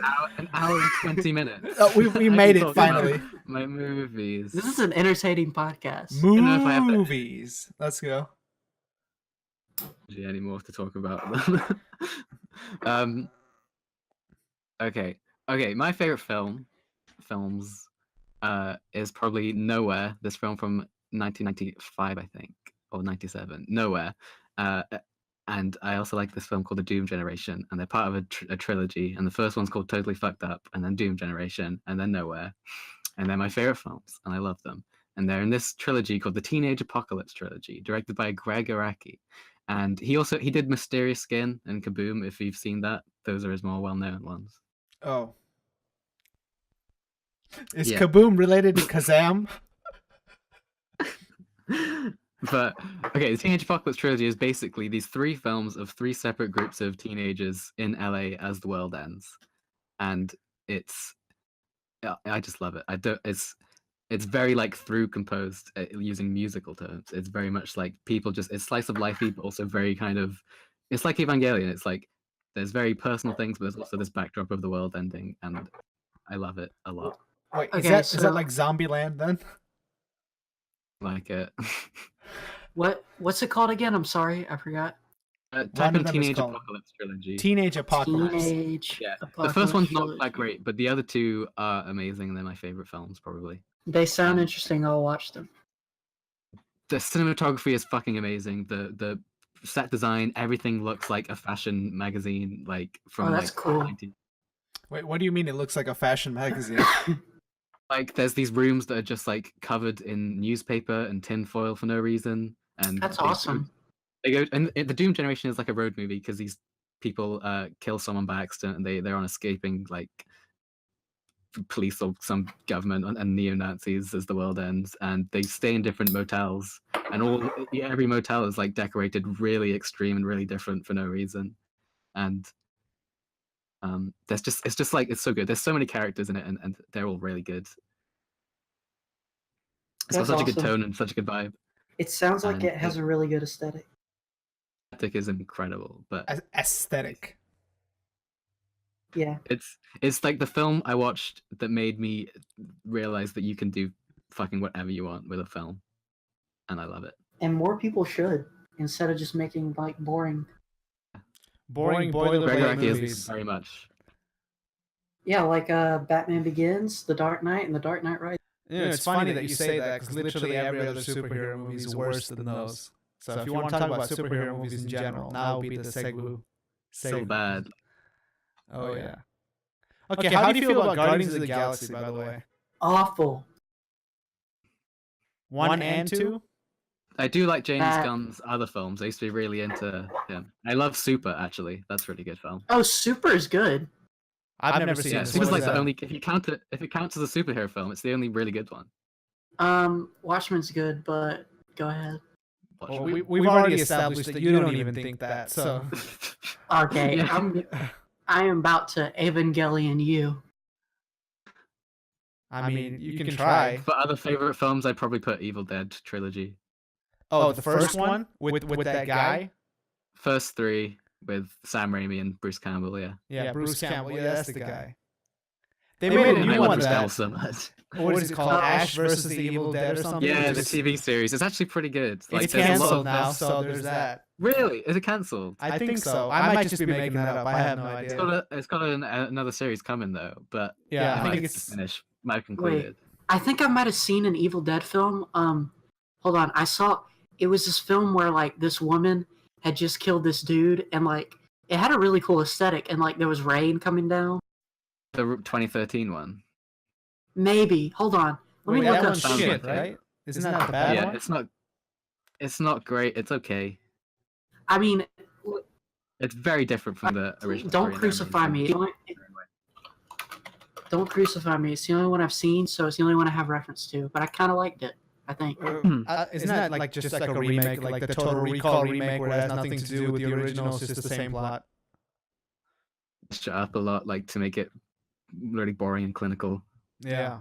Well, like, okay, to The be first Evil Dead is that you can see like all of the like individual weird mechanisms and stuff they used to make it, and all the camera tricks and stuff. Yeah, what That's year was cool. that made in? It was like mostly practical effects, right? Yeah, the first one was I think like 79 or 80, and the second one was like 82 or 84. How is he still alive? Holy shit. He must be really old now. Campbell in Army of Darkness, you know how it starts with him falling from a portal into the Middle Ages, and like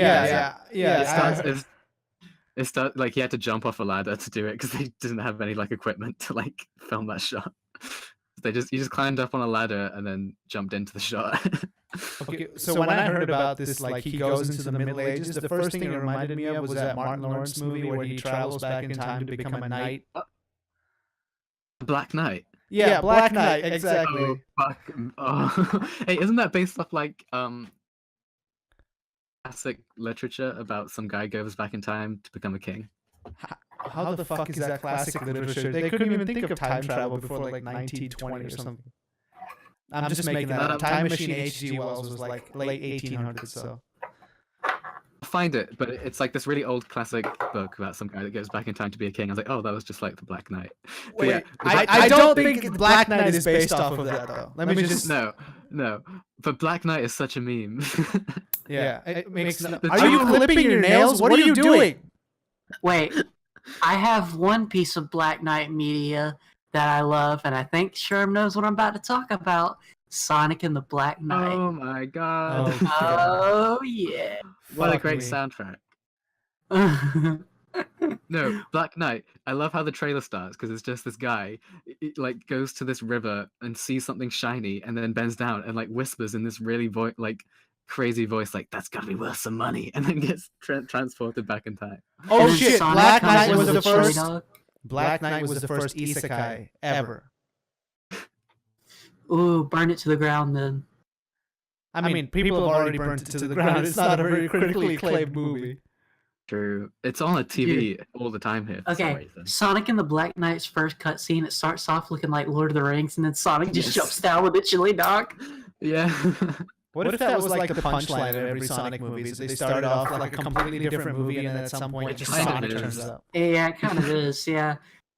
Yeah, most Sonic games are like that. That's like it's like reverse gay porn. You know, like in gay porn, you expect the girl to come and then she never comes, but it's just reversed because you don't expect Sonic to show up and he does. I mean, I can't. That's not what you watch gay porn for. You don't watch it thinking. I can't speak for that. Yeah. Watch it because you look for it. I'm not saying I watch gay porn. I'm saying that if you were to accidentally watch gay porn... Listen, I'm on to you, Kaito, okay? Oh no, I've been found out.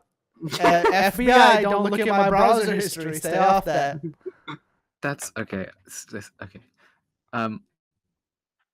Point that relates to my favorite film. Yes. Films. It's why Jared Hess is the greatest filmmaker of all time. Okay. Make your case, please. Please do.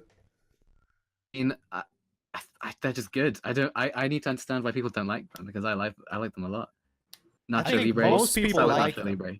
I think most people like Napoleon Dynamite. Nobody watches Everyone loves Napoleon Dynamite, but everyone hates Gentleman Broncos and Nacho Libre.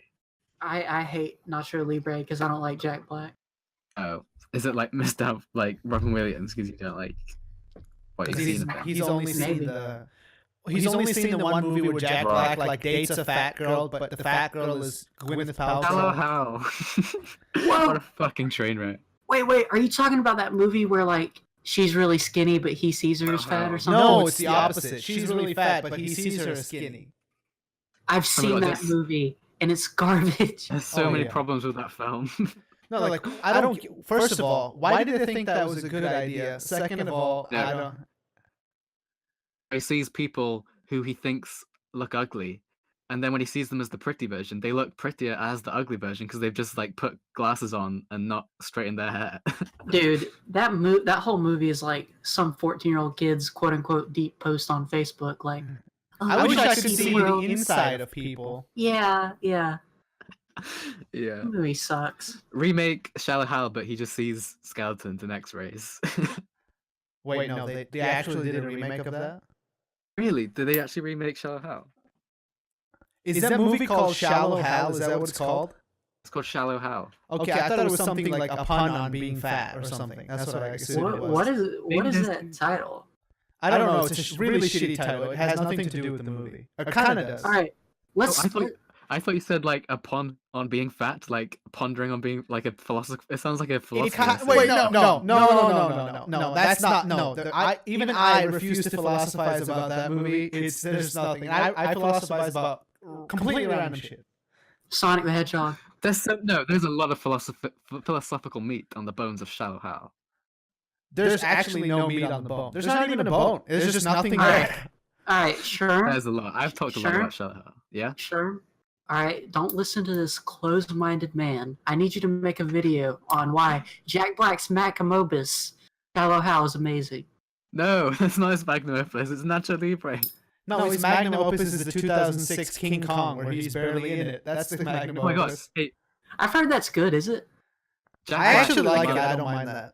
Movie. I've heard it's good. Jack Black loves being in the jungle because he was in He King was Kong, in he was in Jumanji too, right?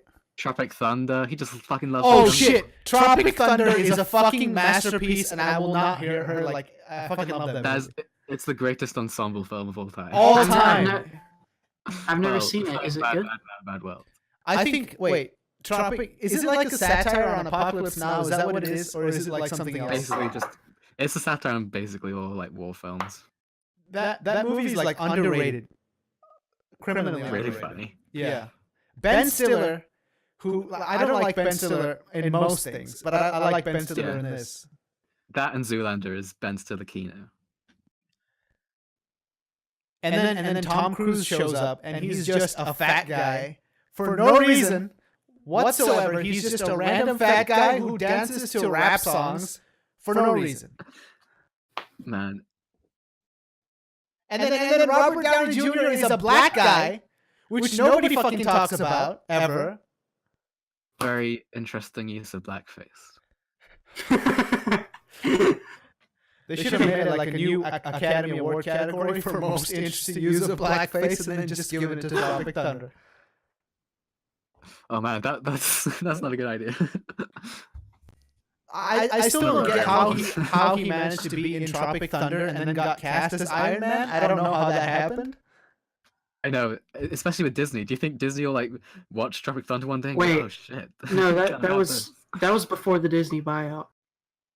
Yeah, but he The still James got. Gunn tweets were before Disney buyout. That didn't matter at all. But nobody cares that Robert Downey Jr. legitimately did blackface for a whole movie, and then nobody gives a fuck. It's because it was a joke on the concept and character of blackface. I thought it was mean- fucking hilarious too. But Yeah, if it's funny, who cares? well, Let's people play do. That's the point. Yeah, I mean, yeah, I don't know. Laurence Olivier played Othello in blackface, and he got a bunch of shit for that. Oh man, I was watching. Yeah, I talked about this before in whatever. I was watching A Touch of Evil, and Charlton Heston plays a Mexican, but he's like brown. Isn't Charlton Heston like not a good person? Hasn't that been revealed or something? He's the founder of the NRA. Oh shit! No, I don't think he's the founder. He's like their spokesman or something. Listen, yeah, whatever. Oh, Or man like likes his guns. Kind of makes sense if you think about it. He's old. He's fine. Yeah, true. It was just weird to see him like pretending to be a Mexican person and being a film about the prejudice against Mexican people, played by Charlton Heston. What's wrong with? All right, never mind. What's wrong with anyway. Mexican people? Okay. No. The No. white person playing a Mexican person. You know, generally, I think you should just not do that. Like, just cast the people how they are. You know what I mean? It was like 1940, so Yeah. Holy shit! How old is Charlton Heston? Like wait, 95? not 1940. It was No, that seems a little too early. The reason I say that is because 1958. I'm so stupid. it causes so much controversy. You might as well just not do it. Oh, there was a recent thing where like nowadays. Scarlett Johansson was going to play a transgender woman, Yeah. and then a trans woman. but I think it was really the name of the movie that kind of got people angry. It's called Rub and Tug. So they could have just changed the title. I'm gonna be. I don't know. I don't even know if I want to get into this, but I guess never mind. I'm not gonna touch that. I'm not gonna touch that. They should have called the movie "I'm Not Gonna Touch That." That should have been the name of the movie. It would have been fine then. That makes me really sad. I'm just apprehensive to get into that kind of stuff because people online always get mad. Okay, now back to the extremely goofy movie discussion we were talking about before. Yeah. So the X Games. How do you feel about the X Games? Cool, right? Oh my god, so cool! And the guy with the gloves who goes, "Leaning Tower of Cheeser." Oh shit! Yeah, I remember that. It's iconic. Like it's embedded in my memory. That glooping pile of cheese. There was CG in that movie too, right? Wasn't the cheese like computer animated? Was it? I think so. I don't know. I can't say for sure, but I'm pretty sure it was. Rewatch it. That sounds crazy. You know, It's we so have funny to watching. we have to rewatch that whole movie to see what the cheese was animated like. Good commentary on goofy, extremely goofy movie. Oh, yeah, let's do that. Why not? I've Okay. never seen it, so that'd be cool. Yeah, it's a great film. So, what about the podcast best that we're doing right now, where we were talking about Sherm's favorite movies? Oh yeah, Evil Dead, Doom Generation. Fuck. You guys only said 2. To be fair, you're a film student, so you know. Oh my God. I tried to say I've got a lot more, of but y'all film cut student me like off. this. Okay, wait. Oh, So fine. go for it. You said Watchmen and Watchmen, right? Wait, I have a short. Oh very my short- god. The what? You cut me off at 1 hour and 20 minutes. Go Alright. in. Go, Sherm. Christopher Nolan so much is because in film school, they play you example films of how you should make your short film. And the one tutor played Christopher Nolan's short film, where he's like, it's like a cyclical film. It's like a looping thing. It's fine. And then the next tutor didn't talk to the other tutor and played that one again. And we watched it like 7 times in a row, and it is fueled my hatred for him ever since. And I didn't like him before, so that really pushed me over the edge. But I know every fucking second of that movie. Oh, yeah, this is the one that he based Memento off of, right? I don't know if, maybe, but I it's just think him that in a room trying to catch a smaller version of himself, and then he catches himself. And Memento stole from Satoshi Kon. Somehow I don't think that's right. It is right. Because Memento stole from something else, which is a short story that it's based off of. Yeah, but in She Memento, film did it steal from? in Memento, I believe it was a Paprika. I believe because there's a shot. Okay, it's not stealing. I'm exaggerating. No, that's not like a Memento. visual That's, reference. that's Inception that you're talking about. Oh, okay. I'm thinking of a. Yeah, it's a visual reference. Okay, no, that's It's a lot clearer. Okay, it's where like they push against I a know. wall and it looks Yeah. exactly the same or Yeah, something. Yeah, it's super famous. Same that scene. song. Yeah. What song?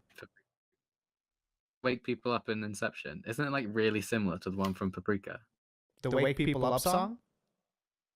I mean, it's like you gotta. Oh, it's like know a your French song. song. Yeah, Yeah, that song. I'll admit right Go now. on. I'm like a budding little baby. Like y'all know way more about film than me. I don't. I think. I don't think so. I don't know. I know. Sherm should, otherwise he's wasting his time. You know, if he doesn't know more No, about you film. can't just know things about film. You just know what you like and just watch. I mean, I've watched a lot of films. Like I used to watch like 2 films a day every day. Whoa, that's cool. Yeah. I should start watching. You should start watching movies. Yeah, Probably a good you know, idea. I watched Devilman Crybaby. That's not a movie. It's an anime. It is film categorically. Okay. No, it's not. Yes, it is. It's objectively not film. We can argue this again if you want. Objectively film. Yeah, that's the only thing I'll say is objective. Well, actually, if you think about the actual, like if it's on cellular. Yeah, that's what I was gonna say. Most movies are not filmed these Okay. days. Then no modern movie is filmed then. If you Oh, don't know no. that. All Steven Spielberg movies. That means Ready Player One is more film than like something else. Oh, shot you digital. don't mention Ready Player One. Don't Let's even. not get- Don't. That movie is the worst. Most of Spielberg's recent movies have been shit, though. Let's be honest. Dude, Ready Player Because One. Oh my god. Sorry. What? I just think of things and they come to my head. Yeah, say something Say before I go on a rant. Have you guys seen Jaws 4? No. No. Should we? Oh my god. Jaws 4. Jaws 4 is the best shark film of all time. Because Is it? there's this. Yeah, well, I mean, not because of this, but there's this bit at the end. The ending credits, Michael Caine is like, he's a pilot and he's flying away in this plane. And I was watching it and. I was watching it with my girlfriend and it was just like so fucking stupid that we had to put the subtitles on because they purposely blur his words through the sound of the plane, but then the actual subtitles has this whole backstory of this character as it's in the last 10 seconds of the film where he's like, so there I was flying these nuns to Japan, and it's like What? It's such bizarre throwaway dialogue that no one was intended to see, but we found it. Wait. Jaws 4, right? At the end. Jaws 4. So did a shark come from the sky and land on their plane? Is that what you're trying to build up to here? No, the shark's in the water, but it travels. It starts in America because it's the family from the first film. They travel to like Jamaica, and the shark follows them. It's really funny. This is a mistake. This never should have. Okay, when you said shark movie, I immediately thought of Deep Blue Sea, which is just Anaconda, the movie with sharks. Yeah. If the anacondas were genetically engineered to be smart. I haven't seen that, but I've seen people talk about it. It's a shit movie. The only reason I watched it, I think, was because Jennifer Lopez was in it, and I watched it. I was young at the time, so that's my defense. You know, all these movies y'all are talking about, these 4 movies, reminds me of the greatest 4 movie of all I just time. love 4s. That's it. He's gonna say Yeah. Sonic 4. No, I'm gonna Fantastic say Four? Home Alone 4. Oh my god, I Yo, agree. was Home Alone 4 the one with the terrorists or whatever? No, that was the one with 3. the car, the toy car. No, Home Alone 4 No, is the yeah. really... Isn't that the one with the terrorists? Is the one with the car? No. 3 is the one with the terrorists. Oh, I think it is 3. Wait, 4? Yeah. No, 4 is just a straight up remake of the first one. Basically, yeah. But with the parents being divorced. Oh shit, that adds like a whole... Now he has 2 houses to defend? How does this work? You know, I remember nothing from Home Alone 4, I'm not gonna lie, but I just remember it was awful. So you just thought of the name Home Alone 4, but you didn't think of like Fantastic Four or any of the other obviously 4 movies. Fantastic Four is pretty good. Wait, the first one, right? The one with like Jessica Alba in it. I don't know anyone in it, but yeah, it's pretty There's good. a whole scene where she's just naked because she's invisible, and they thought it'd be like a good 5-minute bit to do, but it was not funny at all. That's really weird. They had to like get all those extras to look at it. Well, yeah, and she had to wear like a full skin bodysuit for like a day, I'm That's assuming. messed up. That To wasn't shoot even a that. good scene. No, it was a horrible scene. And there's like a whole scene where he's naked, as in Chris Evans is. And they're related. So it's weird that they both have naked scenes in the same movie. Fantastic Four sucks. Also, Michael Chiklis is in that movie, and he's never been in any movie since. Michael Chiklis. Is that his name? I might be making it up. He's the thing. He's the rock guy. Oh, okay. There's like a whole subplot with him, and then they completely waste. it's good. Yeah, it's pretty good. The guy who played Reed Richards, I've never seen him in anything after that movie. I'm so bad with remembering actors, to be honest. He looks like Mr. Fantastic, but I don't know his name because I've never seen him in anything. But Chris Evans, who played like a side character in that movie, is now like the most famous superhero of all time. Huh. That's interesting.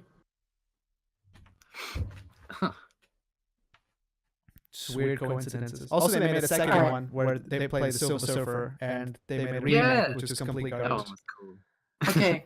All right. I want to take this into a sort of new direction because Doki. like we're talking about movies that we like, but like I want to talk sort of about like how do I describe this? Like movies that you saw when you were little. Like I remember here's some movies that I remember watching when I was little. Aquamarine, The Devil Wears The Devil Wears Prada. Is this an extended troll? I think it is. I'm not trolling. I'm being dead serious. These are movies that this is not a troll. These are movies that I remember with my mom. Aquamarine, The Devil Wears Prada. Say Say the name of the movie. It's The Devil Wears Prada. Can you not pronounce wears? Is that what? Is this your secret confession? Please go jump off a bridge, okay? The Devil Wears Prada. I had another one, but I forgot it. Yeah, Parada, whatever. Parada? I forgot. Parada. Okay, now I go don't- Okay, Aquamarine, The Devil Wears From the Prada. beginning. No, start from the beginning every time. Go to the third movie. Aquamarine. God The fucking Devil damn Wears it! Prada. I can't remember the third one. Oh yeah, that Jack Black movie where he goes on the dates and he thinks everyone's skinny or fat or whatever. Okay. Great. Then that Adam Sandler movie called Big Daddy. Oh my fucking god! You know what I'm talking about? If this is an extended troll, at the end you're gonna say, "Oh my god, Dude, it is not. I'm being 100% serious. Oh. I had Were those I all the had- films you watched as a kid and just watched them all? Those are the 4 movies Yes. you watched as a kid. You watched only these 4 movies again and again. no. I watched Shrek, Shrek 2. You don't have to list Shrek all the 3, films you watched. Shrek 4, Shrek 5. Alright. No, listen. Baby. Forrest Gump. Was your mom trying to send you a message with watching Forrest Gump, or how does that work? No. Run, Forrest! To be fair, I used to watch. I used to watch Inspector Gadget 2 every Friday for half a year basically. Holy shit, I- you guys. I remember the live action Inspector Gadget. Who played Inspector Yeah, I only watched the Gadget second one though. in the live action one? Is that his name? The one who plays Ferris? Bueller? By the way, I just want to clear this up. This Oh, is not a shit. troll. I'm being serious. You're so trolly at this point. Even your serious is trolly. I can't tell anymore. I'm being serious. Should we discuss Adam Sandler movies? I want to talk about Aquamarine. Can I talk about that movie? What is Aquamarine? What the fuck is it? Google it, okay? Google Aquamarine. Fine. Well, then what's the point of a podcast? You started explaining it, and I'm gonna Google it. Alright.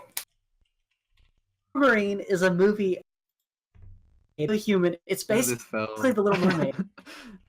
You know Oh it? shit! Is it a live action Little Mermaid?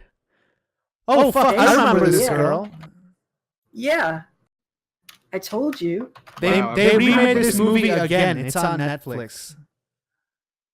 The Killer Mermaid film on Netflix the other day. It sucked. Is it a Killer Mermaid movie? I don't know that. I don't remember what it's called, but it was about a mermaid that kills. Ah, dude, I'm looking at the Google images. It's taking me back. Oh wow! Yeah, it's taking you all the way back, you know, to infancy. That's clearly when you saw this. Wait, Australian American teen fantasy comedy. What does that mean? Listen, I can tell genre. why you like Christopher Nolan movies because you just suck the fun and the joy out of everything. I mean, what else is there to do in life but that, you know?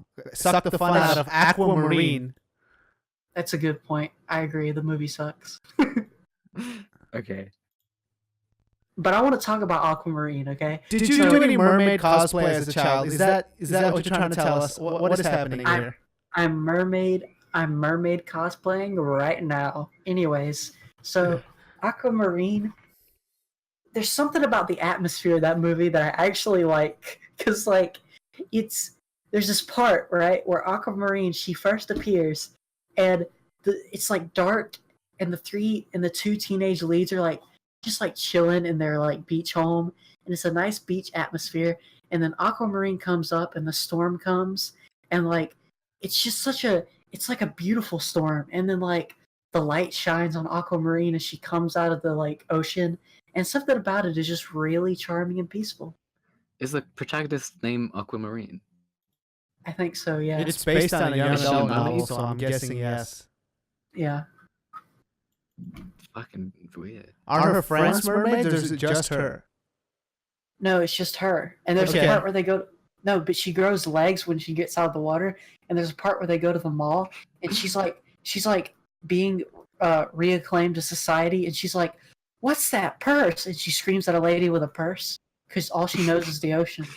I really hope they have a scene where her legs CGI transform from.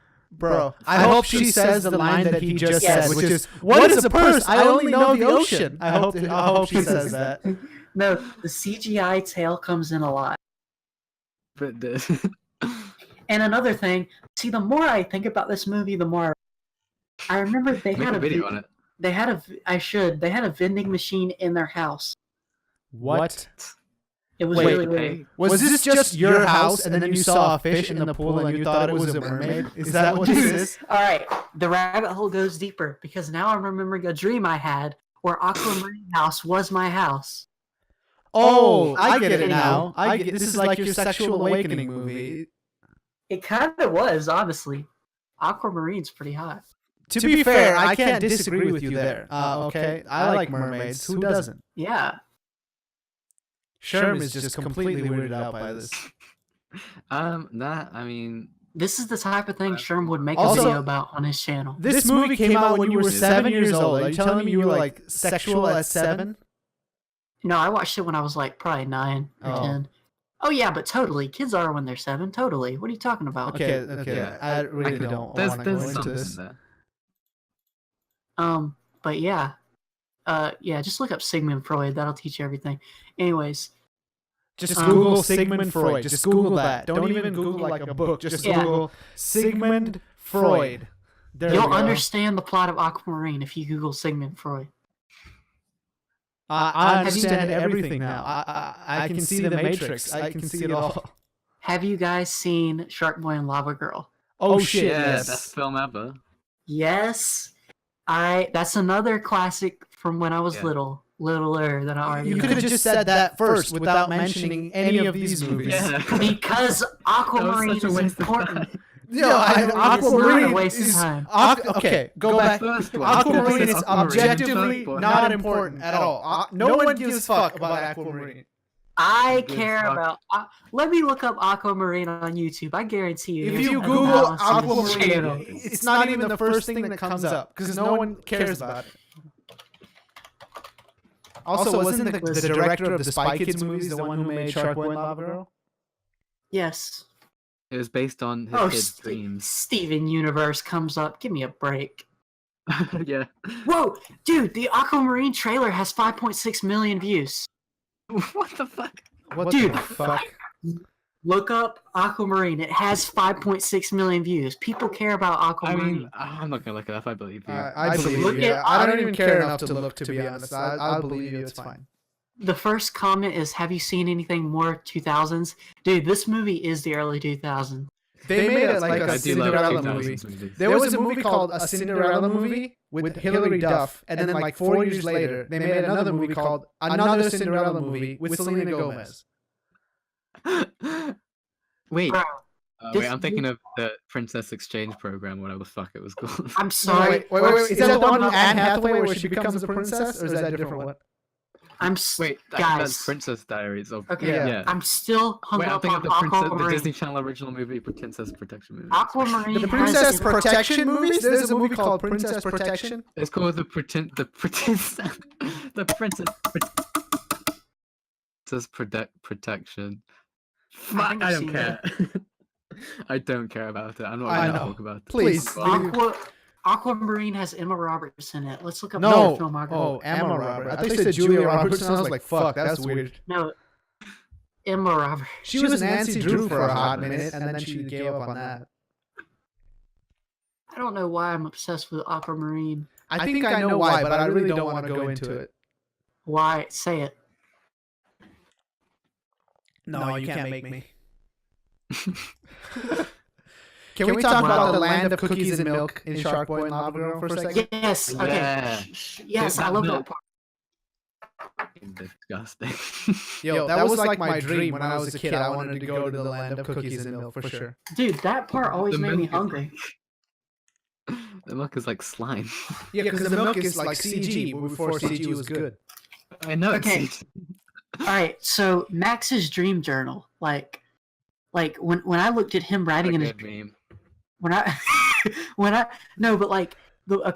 was little and I watched the part where he's talking about his dream journal and he's doing the exposition dump like beginning part, I was like, oh man, this is the deepest thing ever. Like I feel for Max, like, you know. What? Why? He just has a dream journal. He's just a lonely kid. No, because he was an outcast. Yeah. I think that was the point of the movie. Fictional fantasy world. Yeah, I mean, and I can relate because I used to read books at Playground, so like, you know, Max was similar to me. Read books, you can relate to Max. Yeah. Do you read books? Relate to this guy who doesn't read books. Yeah. If you can't read, then you don't watch the Fuck you! Go learn how to read. Yeah, this movie is not for you. Did you That's guys a joke. Literacy is important. Yeah. Go to night school. Learn how to read. But yeah, Shark Boy and Lava Girl, man. Also, Shark Boy eventually became the werewolf guy in Twilight. Yeah, Oh, yeah. Taylor Lautner. Taylor isn't it? Lautner, yeah. That's There's like a bit a in Spy Kids 2 when Steve Buscemi creates a bunch of creatures and then Yeah. stays in his hut and then says the amazing line. Do you know what the line is? What's the No. line? Hit me with the line. Okay, so he makes all these creatures and they lock him in his own like science lab, and then he says, takes off his glasses. He says, "Do you think God stays in heaven because he's afraid of what he created?" Oh my fucking god! Holy fucking shit! No. It blew my fucking mind. I refuse to believe that's a line in that movie. I refuse to believe it. No, I won't accept that. That's no fucking way that that's a line. I'm linking it. God damn it, Robert Rodriguez, quit right now. Move to the Bahamas. Never What come do you back. mean? Why quit? He's amazing. He does.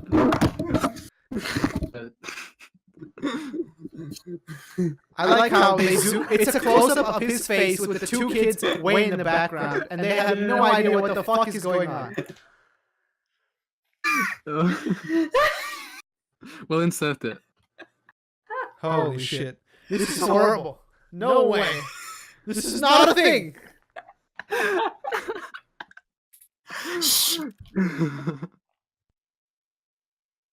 That was no. I'm giving that a like. Why is he in that movie anyway? Dude, Oh. No one else could do that. Yo, I'm this crying. is the perfect segue for the Tarantino talk. Okay, here we go. Oh. Because No. Steve No. Buscemi was in Reservoir Dogs. There we go. Okay. That's a link. I don't care about Tarantino. Good. Friendship ended with Tarantino. Roger Rodriguez. Okay. Rogers is That's Robert. true. It's That's Robert true. Rodriguez. Bob Ross. Listen. You can remember it like that. I need to rewatch Spy Kids. Really All three Because back to of this. back, like the Lord of the Rings movies. You should only ever watch them back to back. it's a great marathon. Yes. I hate Dude. Lord of the Rings. The third one is a trip. The third Spy Kids movie. It's really good. Do you remember the part when his granddad like becomes a superhero or whatever And inside the runs on game? the moon. I love Yo, that part. I fucking love that shit. That was awesome. There's Dude, so much this- philosophy in Spy Kids. The CGI in that movie is so good. It's so bad, but it's so good at the No, same it's time. like so stylized. It doesn't Yeah. age so much better than any other CG I can think Yeah, of. There's That's this really one. There's this one guy with like goggles on his face who like has to kill the main character because his sister is sick, and he fucking doesn't let him kill him. His sister has like cancer or some shit. I remember. All right. Great debate. What's better, Spy Kids or Shark Boy and Lava Girl? Oh my god. It's hard. They're different. They're completely different. Yo, things. Yo, I like Spy Spy Kids 3 just for the cool bikes and the set design and all that shit. And the giant robot fight. Yeah, at the I'm end. gonna have to go with Shark Boy and Lava Girl. It gets me emotional when Lava Girl almost died. That bit. was Why didn't she sad. just fly over that bridge? Because she's flown before. Oh yeah, plot holes, but whatever. I need to watch that movie again because I don't remember Dude. anything.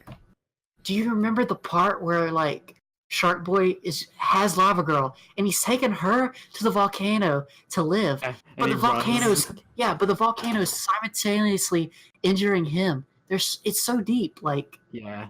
yeah. I hated it when he would like swim underwater and go really fast, and it was like really scary, like he was gonna get me. Sherm, I think you have shark issues. No. All right, but you okay? Quentin Tarantino. That was a big topic we were gonna cover. So Yeah. you want to cover? it? Yeah, Let's go. It's whatever. Alright. No.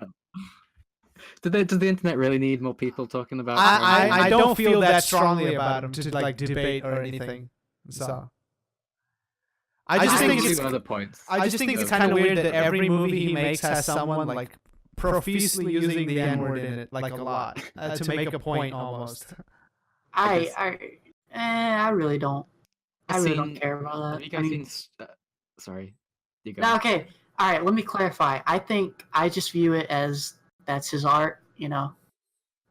That's how I view it. Go for it. Have you guys seen this film called Straight to Hell?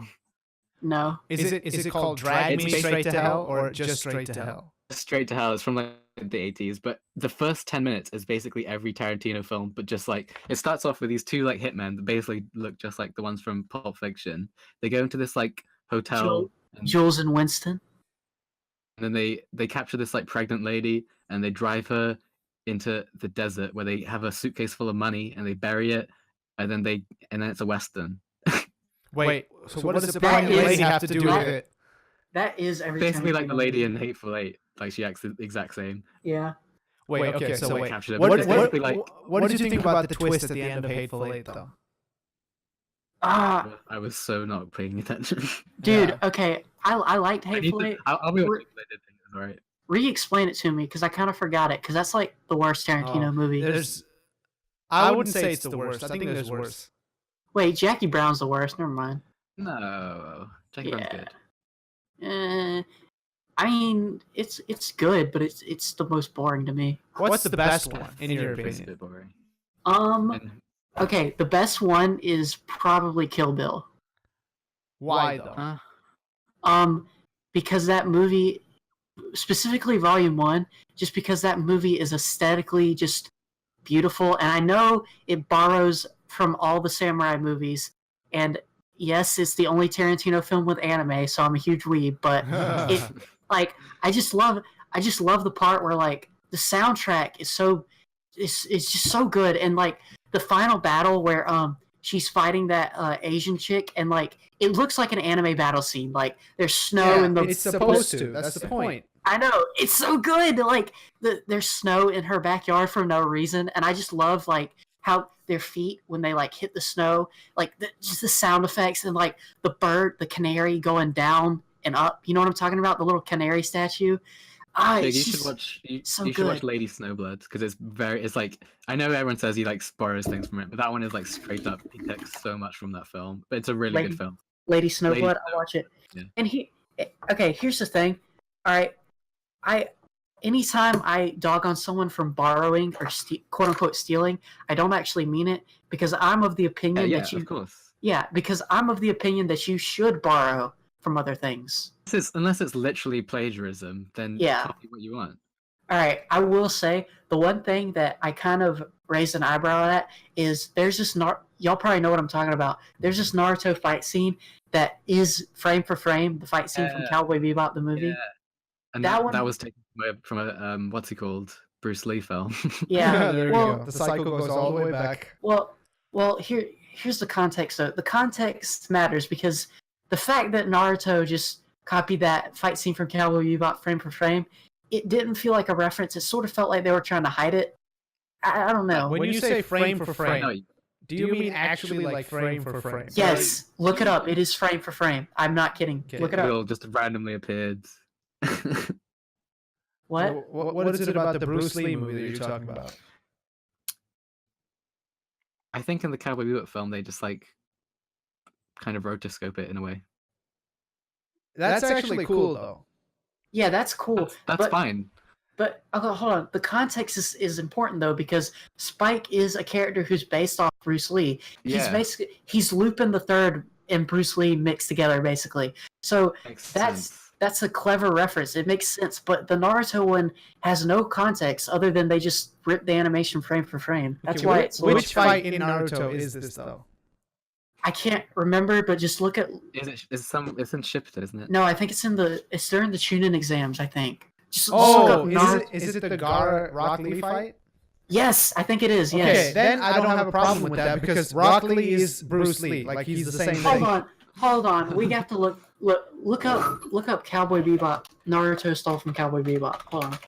This is like very enriched audio content here. Wait. No, it wasn't the Rock Lee fight. It's the Neji versus Naruto fight. Yes. Well, in the first YouTube video, it says Naruto copies from Cowboy Bebop and Jackie Chan. So I don't think this is that big a deal. Oh, no. The Jackie Chan part is stupid, I will admit, but just watch the Cowboy Bebop Naruto part. Just watch it. Like I'm It's okay. pretty- I think that the stealing thing, like the way Tarantino borrows from other films, is fine. I'm just like really pedantic, and it's because he borrows from films that I like, that I really like and don't get a lot of attention, and then he makes them like more accessible to people that wouldn't watch them, but then have no interest in finding them, and they're just like, I'm just being like a stupid elitist sometimes, and being like, oh no, you borrowed the plot for Fascination. I love that film, and everyone's like, what's that? So I don't know. I'm just being Well, stupid. there's something to say to that, because that happens in music a lot too. Like Kanye West steals from like indie, samples. indie music acts, and then he gets credit for being a genius or whatever, and the people who did it in the first place. There's something to that. Yeah, I will I agree. think it's just more of me getting annoyed that these great films, the films that I really like, just don't get the attention. There's like millions of people watching them that they do from this person that's borrowed from them, just because they're such an obscure genre, and he's made them so mainstream. I'm sorry. Okay, I will say Kanye West is much more egregious with that, in my opinion. Well, you don't know, because we haven't seen the original movies that Sherm's talking about, so we don't know how egregious it is really. Well, yeah, well, It's here's what I'll enough to just to watch it and be like, yeah, that's definitely where it's from. Here's what I'll say though: if you watch a Tarantino movie and he references some like old obscure samurai movie, I feel like more people would be more likely to go back and see what he's referencing. That is a good point. Yeah, but it doesn't happen like that. Well, I don't know. I feel like Tarantino would be more likely to shed light on them. He would be a good source of that. Well, I mean, it depends on how he conducts himself. If he's like, oh, when I was making this movie, a lot of my inspirations were this, this, and this, and he lists them off, and people will watch it. He does say that. Does he though? He does, but it's not like I don't know, like a list of films on the credits that tells people to watch them. I don't know. Well, does he really need to though? I mean, it seems like there's so many people interested in film that only just watch Tarantino films and then think that that's their summary of all the films that he's referenced from. They don't have to look into them, is what a lot of the mentality is. I can understand that. I mean, but I just feel like that, like, it would shine more light on the films that he's referencing. That's what I just feel like that way. I don't know.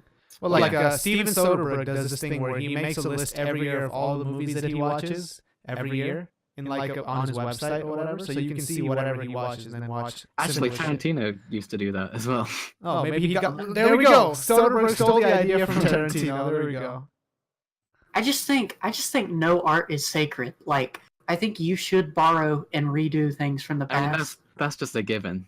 Yeah. But it's just the way you conduct it and the way it gets received. I agree with that, and I think the way Tarantino conducts it is fine, and I think the way Naruto conducted it was not. It's just the way it's received is just what annoys me sometimes. Well, I don't think Naruto one was a big deal because they all stole it from Jackie Chan. So why does it matter who stole it first? No, okay, but the thing is, Spike Spiegel.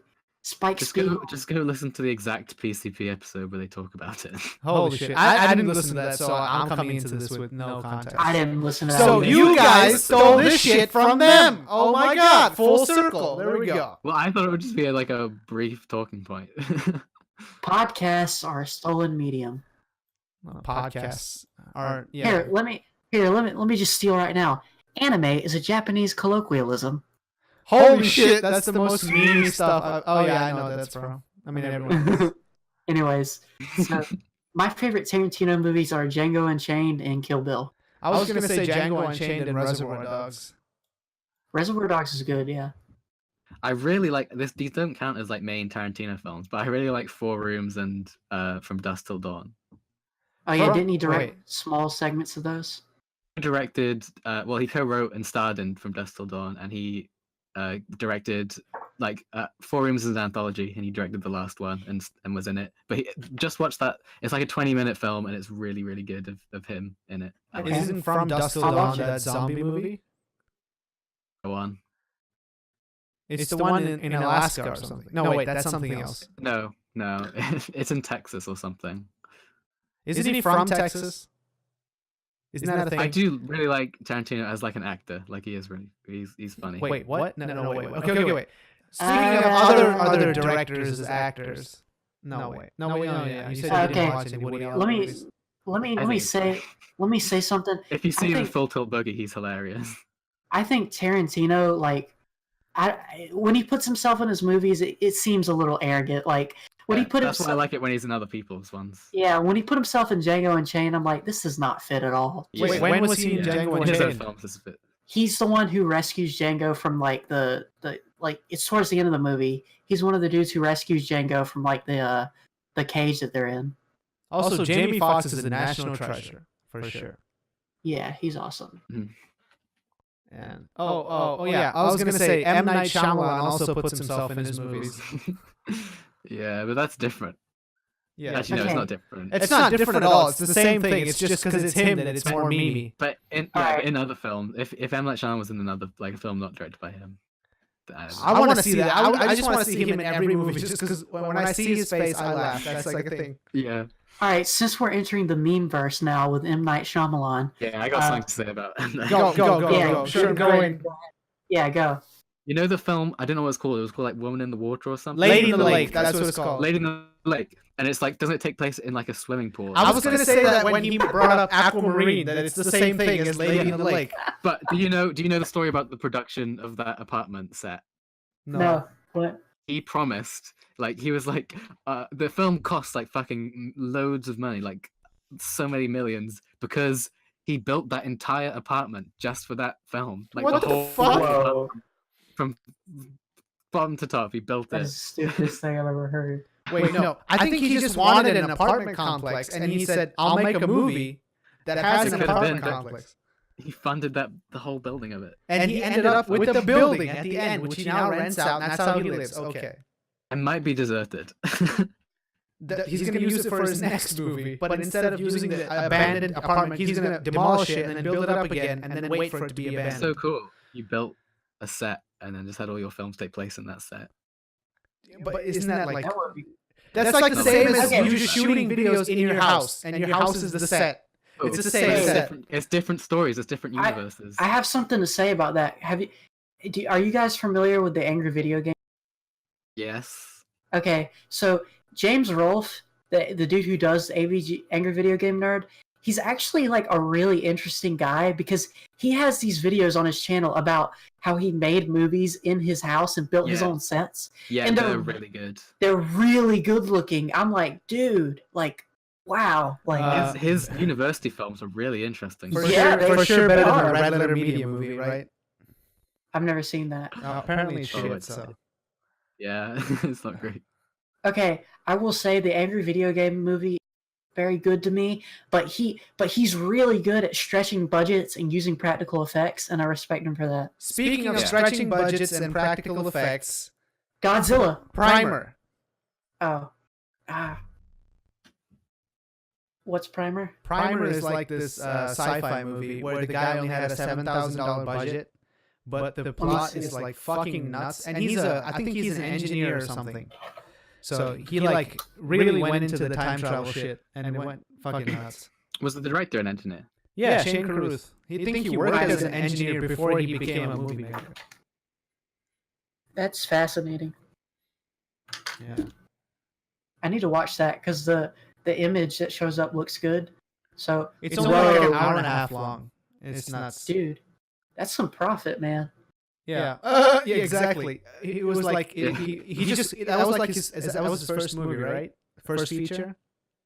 I don't know, Yeah. but that's awesome, man. He made that, and then he became like an international superstar, and then now he doesn't talk to anyone ever, and he just makes one movie every 6 years or whatever. I mean, why would you? Living the dream. Living the dream. And then the last movie he made absolutely zero sense whatsoever. Oh, I think that was the point, though. Well, it probably spent bro, though. dude, the freaking Godzilla movie, the 1954 one made pretty good profit. I guess the budget wasn't that high. Maybe. It was 107. Well, it was 175,000 US dollars, and then it made a 1.6 million US dollars. in Holy return. shit! That's some like Deadpool level of profitability. Yeah, dude. Do you know how they make the sound for the Godzilla roar? No, it's so good though. How'd they make it? They got a rubber glove and covered it in like resin, and then like stroked it across the cello. Oh, that's so awesome. I thought they do what they Yeah, did it's now, really where they cool. just like mix the lion roars and the tiger roars and add a trumpet. That's what they do for the T-Rex in Jurassic Park. Yeah. Dude, okay, Sherm, do you remember the shot in Godzilla where like one of the first storms is coming and the helicopter falls over and you could tell it's a miniature? Like that. What? I guess You're not. cutting out. You're cutting out. Oh. Hello. What did you say? Hello? What'd you say? Yeah, we can hear you Do you, now. I said do you yeah. know- He Yeah, said I love yeah. that scene. I Yeah, love I it. love all miniature stuff. It's really good. Yeah, the miniature stuff is so cool, and I like when you can tell it's a miniature because it makes it cooler to me. Yeah. Yeah. How does that make it Especially like the cooler? old- Doesn't it make it just like worse? No, well, Oh. actually, James Rolfe sort of explained, like, gives his perspective on this in his documentaries, Yeah. and I kind of agree with him. When you can sort of pull back the curtain and sort of see how the film was made, it almost makes it better to me.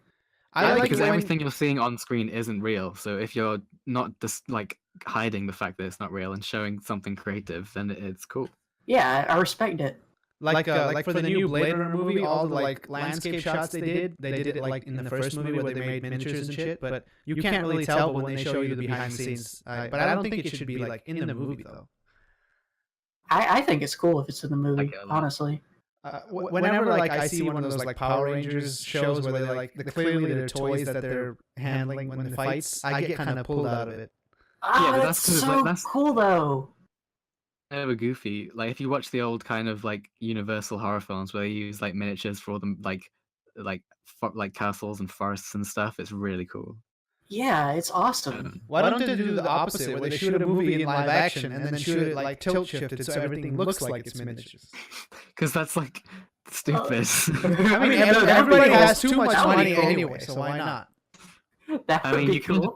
just get a toy camera lens for like £10. I got Yeah. one. Ah, There you go. all right, Kaito, I want you to look up the Godzilla. Just type in, look up. There's that one scene from Godzilla where like he's like destroying the whole city. Yeah, look up Godzilla 1954 tanks attack Godzilla. It's so cool. You could What Godzilla film is it? I don't know which. It's like it the was in first color. one, the very first one. There's one later when it's in color, and he's having a fight with some other monster, and he picks up a tree and like shoves it down the other one's throat because it's a rubber suit. It, like, yeah, moves. that's God. What's Dude, that one? that's Godzilla versus King Kong. I love that scene. That scene's so good. Wait, Godzilla versus King Kong. That makes sense. Yes. Oh, it's- did King Kong do it to Godzilla? Yeah, it's awesome. It was, but it's so fun. To be fair, I like black and white Godzilla more than color Godzilla, I think. I mean, it was like 70s though, so that's like still old. Yeah. Oh, dude, the tanks look so cool. This is a good idea to do this back in the day when special effects were Interesting complete idea. shit. What? Come on, these special effects are No, awesome. I'm not saying these special effects. I'm talking about like if they did it another way, other than miniatures, it would have looked really shitty. Oh yeah, I get you. Yeah. Like drawing on film with Like animation. the fucking old Star Trek series, like some of the special effects in that are super cringy. Yeah, but Yeah. they're characterful. Okay, I have something interesting to say about that because, like you said, drawing on film. This is sort of related. In the first Godzilla movie, there's a part where like they're showing a slideshow. Oh, yes. I know Do you you know know- what you're talking about. Yeah, there's a part where they show a slideshow of Godzilla, and you just saw the scene of the suit, but like they drew Godzilla on the slideshow, and it looks more detailed than the actual suit. Yeah. You know what I'm Well, talking suits about? are expensive, bro. What are you gonna do? It's 1950. Drawing- Yeah. Animating onto film is really interesting though. Have you seen Houseu? No, I haven't. It's this really bizarre Japanese horror film from like the 70s, and they I need do to all watch these it. like they do all these like ghosts and monsters and stuff, but they do it by like actually, and then someone gets the actual tiny celluloid film and You draws know on how each fucking individual hard that one. is, by the way? That's insane amazing. hard. I mean, that's like the same level of difficulty as normal animation because you still have to draw What's it 24 called? frames. What's it called? Houseu, like HAUSE. No, USE. USU, I guess. House. It's That's really awesome. good. It's one of my faves. Dude, I'm just surprised how well this Godzilla actually holds up. Like, I know. it It's really looks good. cool. It's because it's practical effects. Like it looks, Yeah. it looks real because it's technically real. Yeah, you know, okay, this is something James Rolfe. I'm sorry, like I agree with him about a lot of things because like his I'll talk argument- about him forever. his argument on why the Godzilla with the man in the suit is better, I agree with because when it's CGI, people are like, "Oh, it looks so fake when it's a man in the suit." But when it's a man in the suit, there's actually something real there. So how is it more fake? Like, Well, I mean, it was more fake because the suit isn't that good. But if the suit was amazing, then yeah, it would look really awesome. But like the backgrounds and shit look way better in the 54 version. but well, dude, the suit. That's the thing. All the suits are amazing. Also, did Godzilla have ice breath at one point? Was that? I'm not sure. Because he just Maybe froze some other some monster did. power lines. No, that's fire. That's fire. No, he it's froze just the really- power lines and then snapped them. Oh, did he? Yeah. Well, I I he know has later on. fire I see- and ice breath. You know, like keep it cool for the ladies and then heat it up for the boys, like that. Wait, is Godzilla female? Because I know in some interpretations he is. I think. I think she In is. some interpretations, he is. Yeah. Okay. You know what I'm saying? I don't think they ever specify in the original. I don't think. okay. I don't think that's the point. Really. Isn't he like a metaphor for nuclear power in general? Yeah. Yeah. He's a metaphor for the Hiroshima and Nagasaki. They mentioned that in the movie and in the 2016 one, which is really good. Yeah. I need to watch it. Well, now we go full circle again, where everything is Ava. That was just Ava. Yeah. Well, the thing about the 2016 one is they motion captured it, so it looks like a dude in a suit, even though it's CGI.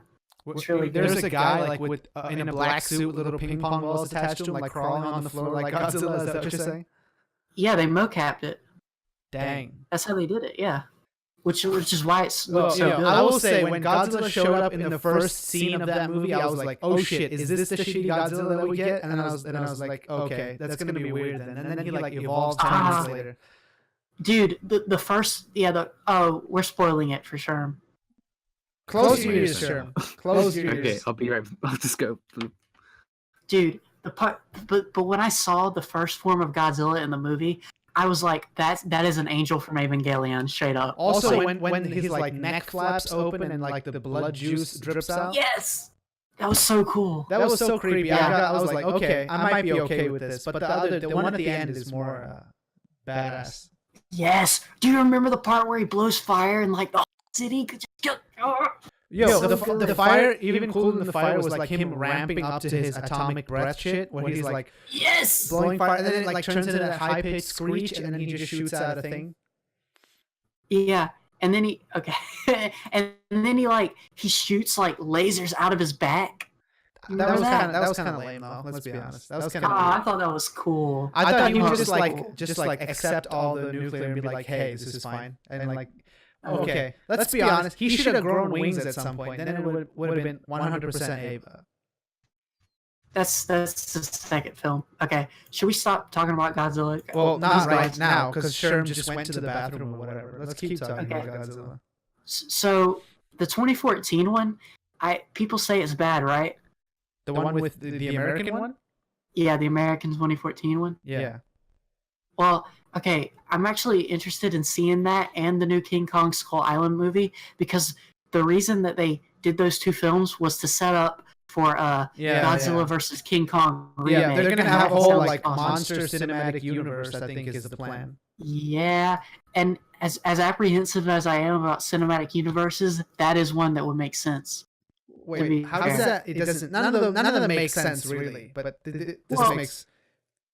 The reason I say that is because there kind of already was a monster cinematic universe. Like Godzilla and King Kong have interacted before and stuff like that. Also, in the 2014 one, Mothra actually is in the movie, so that's one reason to watch it. I think. Oh yeah. Well, the main complaint I hear about it is that they back in all the Godzilla content for the end, and the rest of it's like Cloverfield where they cut away. Yeah. Well, let's talk about Cloverfield then. I don't mind Cloverfield. Yeah. Cloverfield is an interesting film. We're talking about Cloverfield now. Yeah. Gotcha. Well, Cloverfield, I think, like someone when I read a review of the movie when it first came out, someone was like, they spent like $10 million in special effects and then ruined it by shooting it all with the shaky camera or whatever. That's the only thing that made the movie good, though. Yeah. I mean, I thought it was footage is interesting to talk about.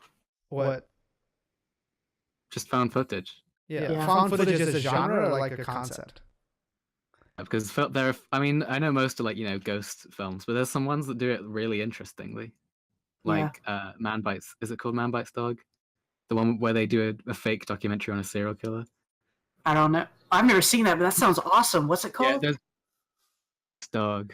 There's a Man secret Bites list. Dog? Yo, Jig, Yeah. if you have the list of movies that you write down at the end of this, link it to me also. I'll put it in I'm the sorry. description or something. Yeah, I'm writing them down, and I'll put them in a thing, and we'll put them all in the description. Oh, wait. Gotta put Shark Boy and Lava Girl. There's this really terrifying bit where he's like, he goes into this like family suburban house and just decides to kill everyone inside. And the documentary team are like struggling to catch up with him, so you just have him like in front of the camera running away trying to chase this kid. It's really scary. That was awesome. Oh, there was this one found footage movie about superheroes. Do you know what I'm talking about? Cool. It's called Chronicle. Is that? Yes, that it was okay. It was Yeah, bad. it's basically okay. Akira. It was bad. I don't know. It is. It was so angsty. It really was. Yeah. You know what? Now that I think about it, it is just a ripoff of Akira. It really is. You know But what else is the a ripoff part of of it Akira? too. Looper. I've never seen Looper. Well, it's kind of the same thing, right? Doesn't he just skip? Okay, wait, no. Let's not talk about that. Let's talk about Chronicle. Keep going. Same as Akira. Yeah. The Chronicle, there's this final fight scene where the guy who's like now the angsty teen hero of choice in all the movies like floats up in the air in a hospital gown and like blows people up or some shit. Yeah, I mean, you can't do better than Akira, honestly. Like, Yeah, Akira's Also, fucking amazing. I read it when I first watched it. I was like, "This is shit." And then I watched it again for some reason because it was on TV, and I was like, "Is this like a metaphor for school shootings or something?" what, Chronicle or Akira? No, Chronicle. I hadn't seen Akira, so I just thought it was a school shooting. Oh man, have you seen The Dirties? That's probably my favorite found footage film. What is No, that? I haven't, but I need to watch it now. Write it down, Jake. Put it in the notepad. It's about these two. I'm watching it.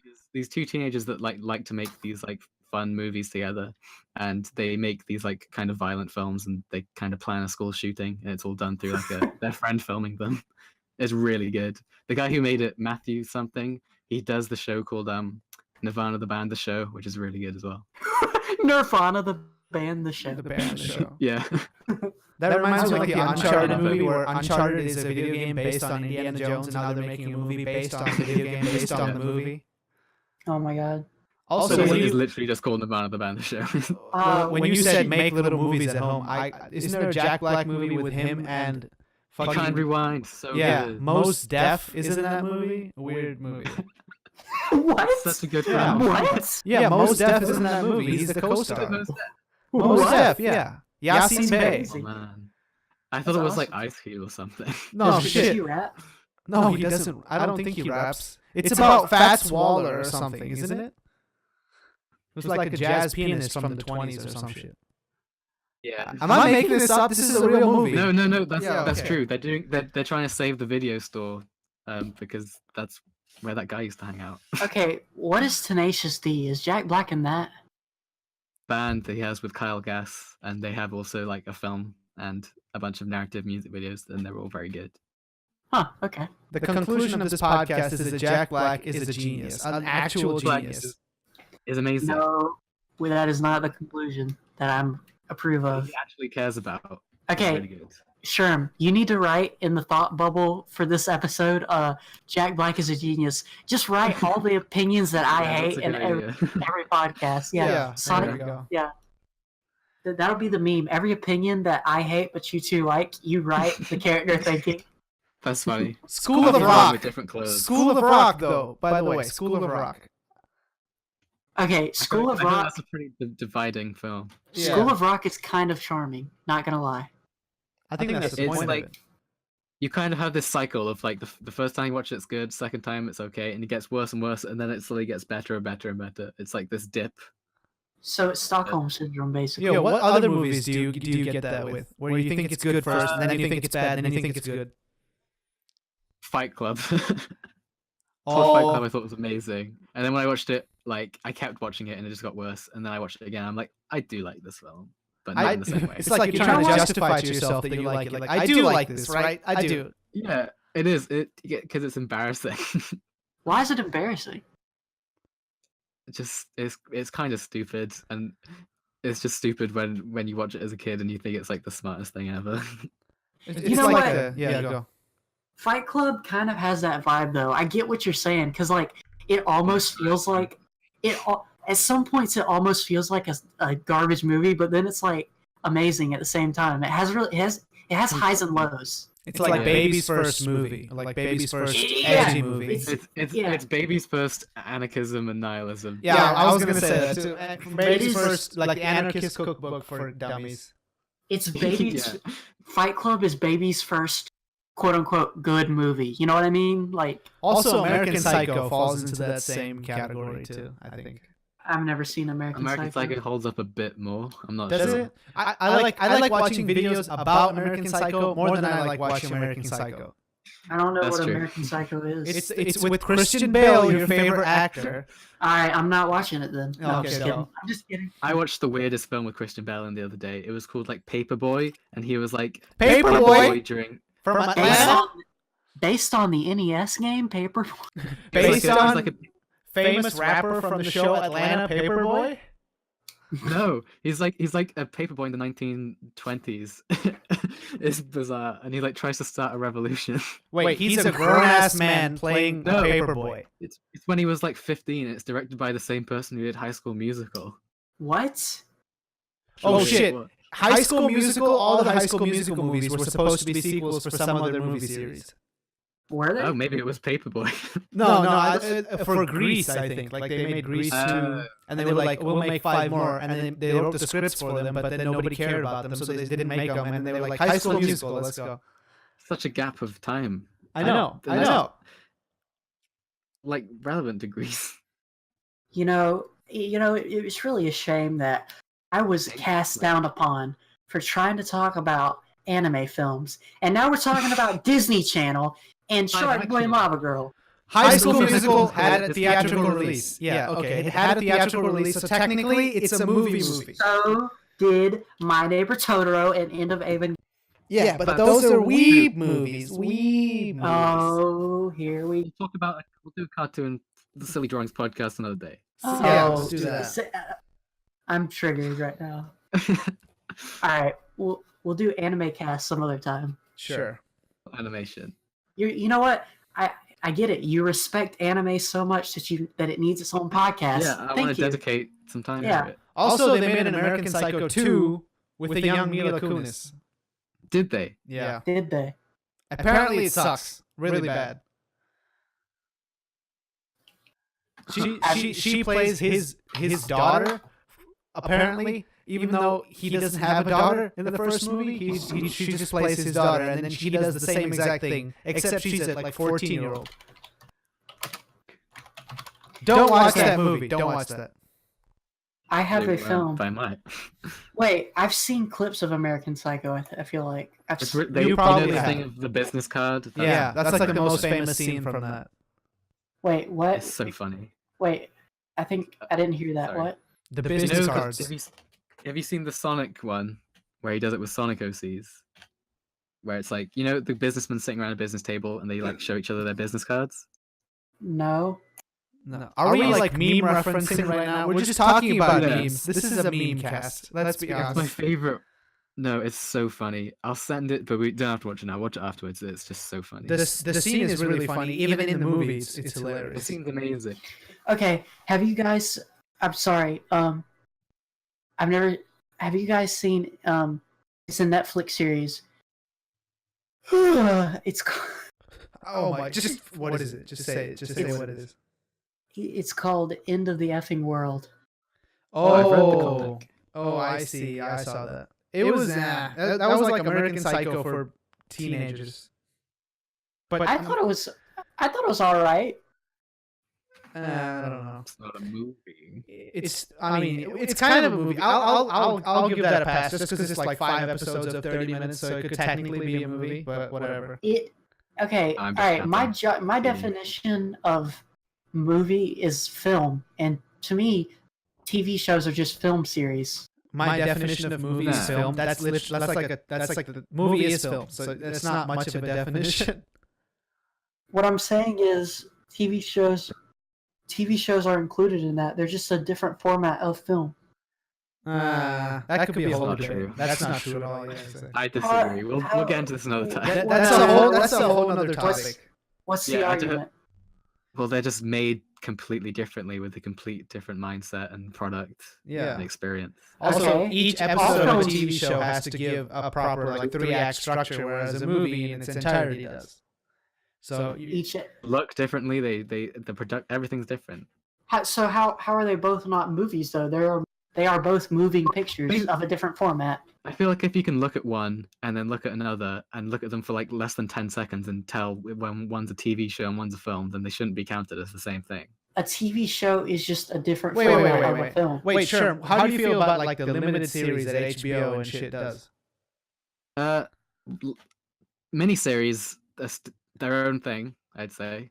Okay, Yeah, I don't see why you have to lump them all in though. That's the thing. here's the thing. Here's why I lump them all in, because we are in an era where people drop like entire TV shows just on Netflix. Like Stranger Things is basically just a movie. Like the lines are becoming blurred. Like there's really not much of a separation anymore. Yes, there is.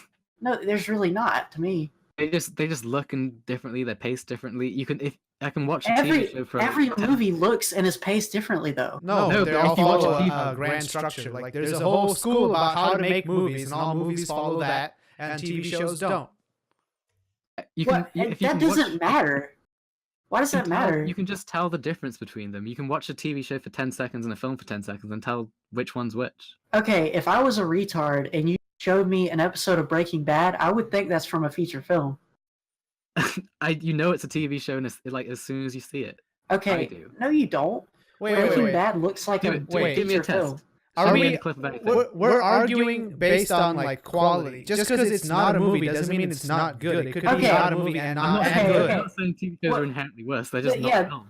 The quality of the film doesn't matter. Like Minion Boy is a film. Like. Oh, No, is it's that not. why we're arguing about this? You want fine? Minion Boy is the only exception. No, Minion Boy is a fucking film. I don't care. Filthy Frank episodic. is a film. Then let's go. It doesn't matter. Films are Back to the Future is episodic. No, it isn't. It's a trilogy. That is episodic. If it's 3 parts, No, it it's isn't. episodic. Okay, Yes, it is. I'm googling episodic on Urban Dictionary. Here we go. No, No. don't copy the PCP. Okay. Episodic is defined as containing or consisting a series of loosely connected parts. That is what Back to the Future is. I think As a he's matter right of on it's this. changed. Technically, I think he's technically right, but that doesn't mean anything. But then maybe episodic's not the right word, but it is segmented into different tiny things. Okay, the whole think about this, right? The whole reason why TV shows are called TV shows is because they are bound. TV. Yeah, they are bound and constricted by the gatekeeper that is television. We have no gatekeepers anymore. You can upload anything to the internet. Well, the lines are blurred, so everything is a film now. Like I don't know about that, but Doesn't there's make it film. yeah, It makes it video. yeah, they're all video. I agree with that. Just by definition. all right, here's my argument. These definitions are arbitrary things put in place by gatekeepers that don't exist anymore, really. Okay, wait. You Losing said relevance. You said the only difference between the only reason a TV show is called a TV show is because it was put on TV, but that's not. Yeah. There's a whole bunch of things that go with that. Like they're all 23 minutes long. They all have 3 ad breaks in between, which split the 3 different acts of it. They all have an A plot, B plot. There's like a whole bunch of different stuff that defines what they are. Cinematography for a TV show is also just completely differently planned than a film as well. Especially for a Okay. sitcom. Okay. Like, they have Okay. multiple cameras at the same time and shit. Okay, why does the content of the film make it not a film? It's not the content. It's the format and the structure. But the format and the structure is the content. No, it's not. The content Yes, it is. is. It's still a film. That's literally the directing and the format and the structure is the content. So What the how does fuck? difference- Then what's how on the does different- script? How does difference in content make it not a film? You can just tell. If you can tell a difference between something, then they're different things. Like You can't. If you You look can. at Give me a clip of any TV show, Okay. any film, and I'll tell you which one's which. Stranger Things and Breaking Bad do not look like a film. Okay. See, it looks to me like They you're are arguing films. that TV shows are good. TV shows. Okay. All right. Here's the thing. Okay. All right. So let's take this back before films and anything ever existed. All right. So art museums. Let's talk about those, right? So Okay. back when back when like art museums were the only way to like get your art recognized, the only thing that was considered art was beautiful paintings of like religious things or whatever that were in the museum. Well, no, And so- no, not at all. It's not. Hold on, I'm getting there. I'm getting there. And art that wasn't accepted got put into a separate museum. That actually happened at some point in history. And that What the art fuck? What that are you was talking about? No, they weren't I'm in talking- museums. Okay, Kaito. Look. Do you know that picture of that prostitute in the woods that was really famous? People hated it at the time. You know what I'm talking about? Are we talking about your life experience? What is happening? No, it's this famous painting of like this woman in the woods, and there's these two dudes beside her. This sounds way too much like a porno. I don't know what this is. No. This is like a famous art painting. Okay. Let's just. Okay, I assume I know what it is. Okay, I'm about to look it up. Wait, don't look it up. Just keep talking. It's fine. Okay, that at one point was like cast down upon, and it was put into a separate museum. Like there was a separate museum for like a different, like people made a different art museum because their art wasn't accepted in the main museum. What time So, period like, is this? Is it recent? This is like 1800s, I believe. This is like way back. Paintings are my favorite films. Okay. Every frame is a painting. Sure. Every frame. This is tying in. This is tying into my point. My point is that I don't care anymore. museums, just like cable television, are gatekeepers. That's what they are. Yeah, but the reason that all the paintings are of religious figures is because those are the only paintings that were commissioned. They paid for those paintings to be made. Exactly. Because that was the only thing that was deemed acceptable. Just like whatever's on TV is the only thing deemed acceptable.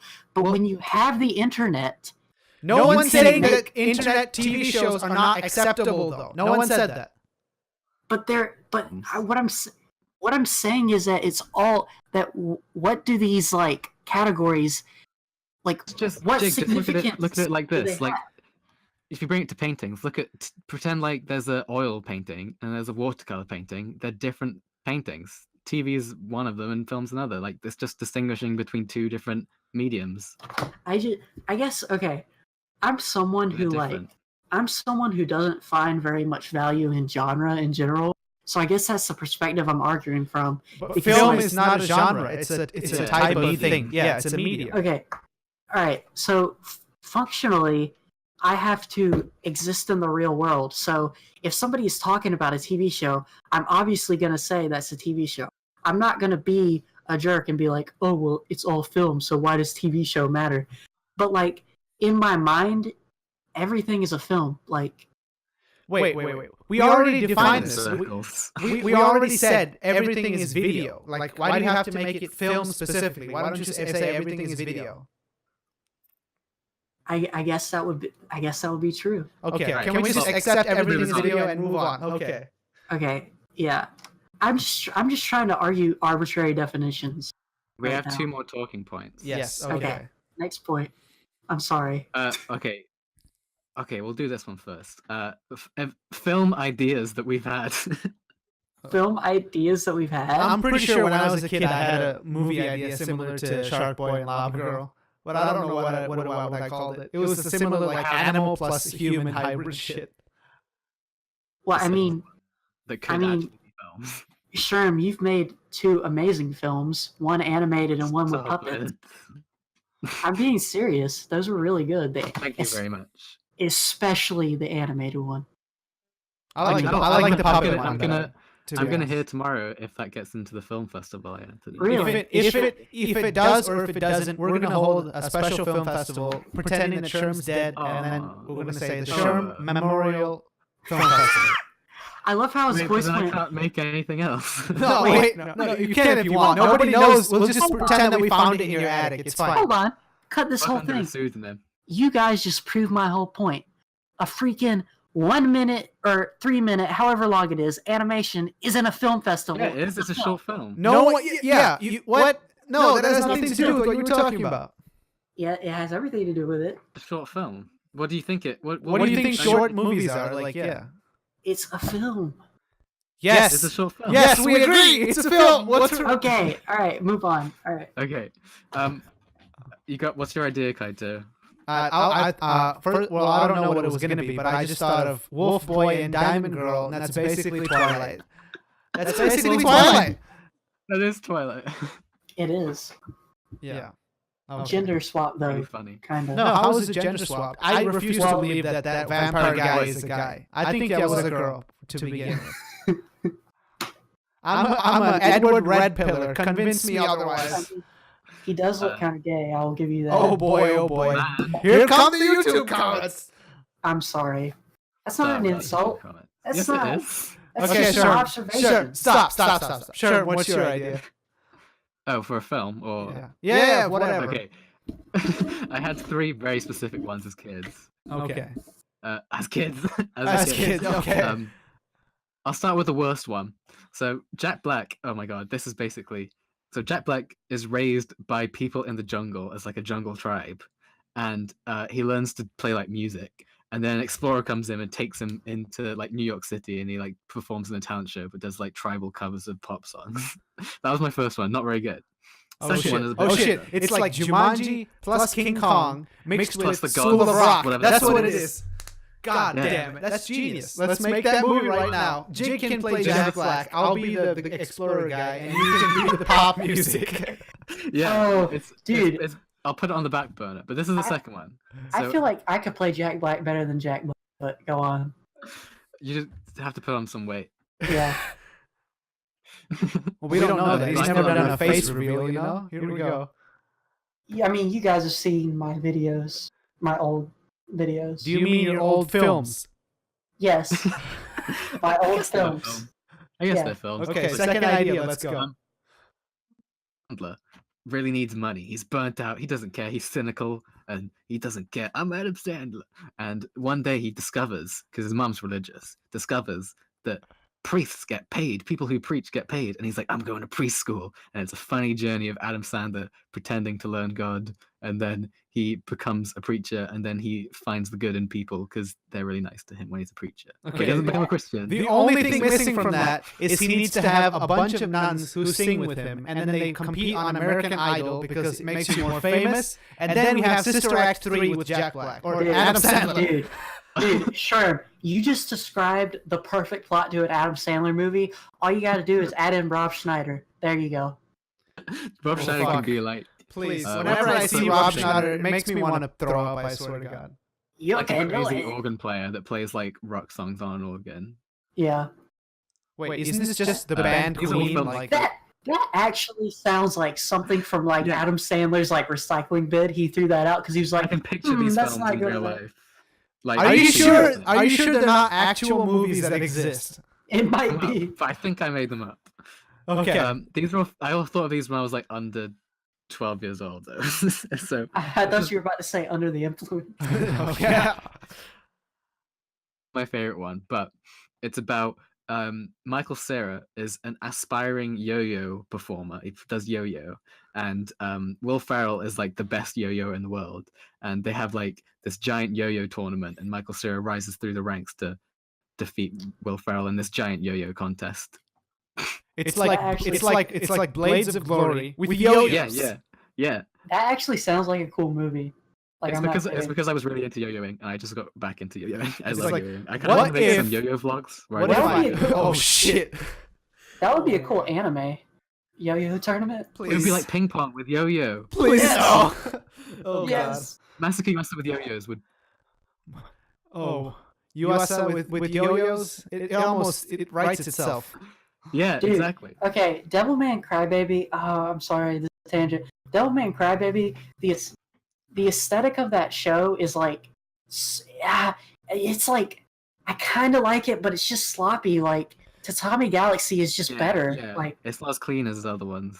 yeah, I it's think like that was kind of ah, I think that was kind of the point. He's making it less Yeah. niche. He's making it more mainstream. yeah. Yeah, it's interesting that he's doing a different thing with his style. But I guess he was trying to imitate the original Devilman manga because the art kind of looks like the original Devilman manga a little bit, but not it's, really. a little bit, like the thin lines, kinda. Yeah. Did you watch Some stuff's got thin lines. Did you watch the econ video about Devilman Crybaby? No, I didn't. Because I liked the show before I watched it, and then I watched it and I was like, oh yeah, there's a bunch of shit wrong with this. I always thought it was like okay. It's When really I good. first watched it, I liked it, but then I like it less over time. I just think if Devilman Crybaby had the aesthetic of Tatami Galaxy, it would be way better. Yeah. I kind of wanted it to be more like a Hotline Miami type descent into like craziness. Yeah. It has a So- soundtrack of Hot Miami. The Yeah, whole that's my movie, fault. the whole like series should have just taken place in a club. They should never have left the club because the club was insane. Yeah, that was the best part. Yeah, Pretty good. I haven't finished the show, by the way. I'm on like episode What the 5. fuck? What? Look, Why are you talking about it then? What the fuck? can I not talk about it without finishing it? No, you talked about it like you watched the whole show and then you're like giving your opinion on it. You just started watching it. Kind of. I can give my opinion based on like. I mean, I could give my opinion on shit I haven't even watched, but you know what's the point of doing that? I can give my opinion based on 3 minutes of it. Like, what? That makes no sense. You can give your opinion based on what you've seen, yeah. Yeah, I can give my opinion based on what I've seen. Yeah, what you've Based seen on what you've is seen. not the majority of the show. I've seen half of it. Wait, no, no, there's 12 episodes. Isn't There's there? 10. Oh, okay. Well, then, fuck, that's a What mismaking are you point. talking about? Forget Jake, have everything. you had any film ideas? Well, see, not really, because what I did was I always just worked with what I had, so I made comics. And do you want me to talk about those? I think comics like translate Or we can almost do it perfectly to movies. Yeah. Well, Yeah, really. so Wait, what do you mean not really? Like you can just shoot each panel like. I disagree as well. Like, it's not like comics are laid out to be a page is the thing. Isn't that what they did with Watchmen though? Oh shit, no, we're talking about Watchmen again. that is There's a kind of difference what between a storyboard and a comic. But my biggest criticism of the Watchmen movie is that it's too much like the comic. what the fuck? That makes no sense at all. What? Hold on. Okay, I listen. do not want to get into this. God Alright, damn, we're we're going going full full circle all over again. This is like that fucking Christopher Nolan chasing himself around the room movie. This is like that. Typical. I realize that sounds hypocritical because the reason I like the movie is because I like the comic, but I criticize the movie God. for being too much like the comic. God damn. I don't. Okay. Anyways, so the comics I made when I was little, I made this comic called Raboyo. Okay, it's about a little rubber man and his dog friend, and they went on adventures with each other. And like, what they did was like, the plot was always. I rebooted the series every time I made it, so I made issue 1 over and over again. So basically, I'm like Marvel. So basically, I'm like real It's comics. like Attack of the Galaxy. It's the same day over and over. Yeah, it's like, so he always like drank a rubber potion and became like this stretchy rubber man. Like that was the plot every time. I will not lie. I'm psychoanalyzing you right now. Why? I don't know. It seems like there's a there there. There's something to analyze, you know? What is the psychoanalysis, Mr. Sigmund Freud? This is like ping pong with dogs. Dude, first of all, okay, y'all gotta yell at me when I say that. Oh, I've here never we go. seen I've never seen ping pong the animation. Okay, Yeah. Okay. Right? I haven't even finished it, so. so yeah, I mean, I watched 2 episodes, but I think it's amazing. yeah, and No, that's a valid opinion. That's a meme. That's a meme. That's a That's a meme. that is a valid opinion. I watched the whole show. I'm memeing you right now. Okay, This is an No. extended troll. Just like like this this whole whole podcast is an extended troll. I made Raboyo before I even knew what anime was, so there's no way it's based off ping pong. So the you're anime. saying you were born in the weeb. You didn't become a weeb. You were born a weeb, and you just Yes. lived out your destiny. Is what you're saying. You know Harry Potter, the wand chooses the wizard? That's how anime is for me. You're the prophecy one. You're the chosen one. I am Harry Potter. Speaking of like things we made as kids like that, I'll get into this in a whole other thing. Like I want to do like a lecture on this, but I had this I tried to do this like sort of semi stop motion animation series of these characters and stuff, and it went on for about 2 hours collectively in video. What the fuck? That's amazing. 2 I hours wanna of make stop motion is like 3 years of life. Bro, It You wasn't need to- good stop motion. Okay. You need to upload that. That sounds amazing. I want to No, see I that. do. I made it. I made it when I was like from 12 years old. You but- are a genius if you made No. a full 2-hour film No, like wait. that. I think his stop motion and our stop motion are completely different concepts. It was like I move a character and then say a line for like 4 seconds, then move it and then say another line. Oh, that's amazing though. Wait, what did you do for 2 hours then? Well, there's like 100 episodes. Holy there is fucking shit! continuity. I just like, Oh wait, there's episodes, so I guess it's not a film then. I was just gonna make a film joke, but you beat me to it. It's a so series. I'll give you that one. No, I want to upload it on YouTube and make a whole thing of it. Do But it. it's insane. Like there's whole characters and arcs and stuff. Like it's So it's- actually insane. So it's like Dragon Ball Z. No. Like you were born a weeb, and he was born as like Quentin Tarantino. So yeah, Yeah. Say that. No. his middle name is Quentin. Quentin. He won't Quentin tell you this. Tarantino is a weeb because he called production IG, who made Ghost in the Shell, to make the anime section for Kill Bill. Kill a kill. Wow, nice. Okay, I'm sorry. Kill Bill. nice. I'm Okay. just showing how much of a weeb I am. Like at this point, I expect every other word out of your mouth to be the title of an anime. All right, this is not the anime podcast. I'm sorry, even though We were talking about movies at some point. yeah. That was my second to last talking point. The other one I was going to say was just recommendations to finish it off. Oh, But if there's that's anything good. else, There's so many recommendations already, but I think it's a good idea to finish off with recommendations. I just have one in particular. Go for it. in my What? mind. Well, I don't want to go first. Oh. I recommend the 2006 movie Speed Racer. There you go. Oh, nice. I need to watch that. I've never seen it. It's a Wachowski movie that everybody shat on, and then 6 years later, everybody loved it. True. You elitist hipster. I liked it when it came out. Yeah, exactly. Elitist hipster. I'll take that title. Can you make like a sash that I can wear when I go out around town, you know? Or Elitist like hipster. an Yeah. armband, like Harry Susan. Or like a karate headband, like Yeah. in the Wear 1984 your karate elitist- movie. Wear Karate your Kid.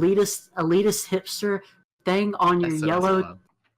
Fantano flannel while you go to the Death Grips concert, okay? Oh, I need to go to a Death Grips concert for sure, though. Like, I'm Dude, that'd be amazing. Okay. And an anti-recommendation: don't watch the CGI asteroid boat movie. Don't watch that. Oh, really? I always thought it looked cool. I love Asteroid. There's a line where he says that there are machine guns in his butt. Wait, isn't it made by Disney? It is, I think. Yeah, don't watch it then. Don't watch it. Don't watch it if it's made by Disney. It's this one animation studio that just made that and a couple films and died. Yeah, it's kind of sad when animation studios die, to be honest. Yeah. Okay, Jig, recommendations.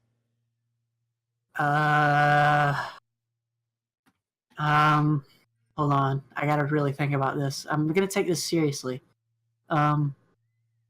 This is an extended troll. No, it's not. I'm thinking about it seriously. I was gonna say Train Spotting, but I already said that. I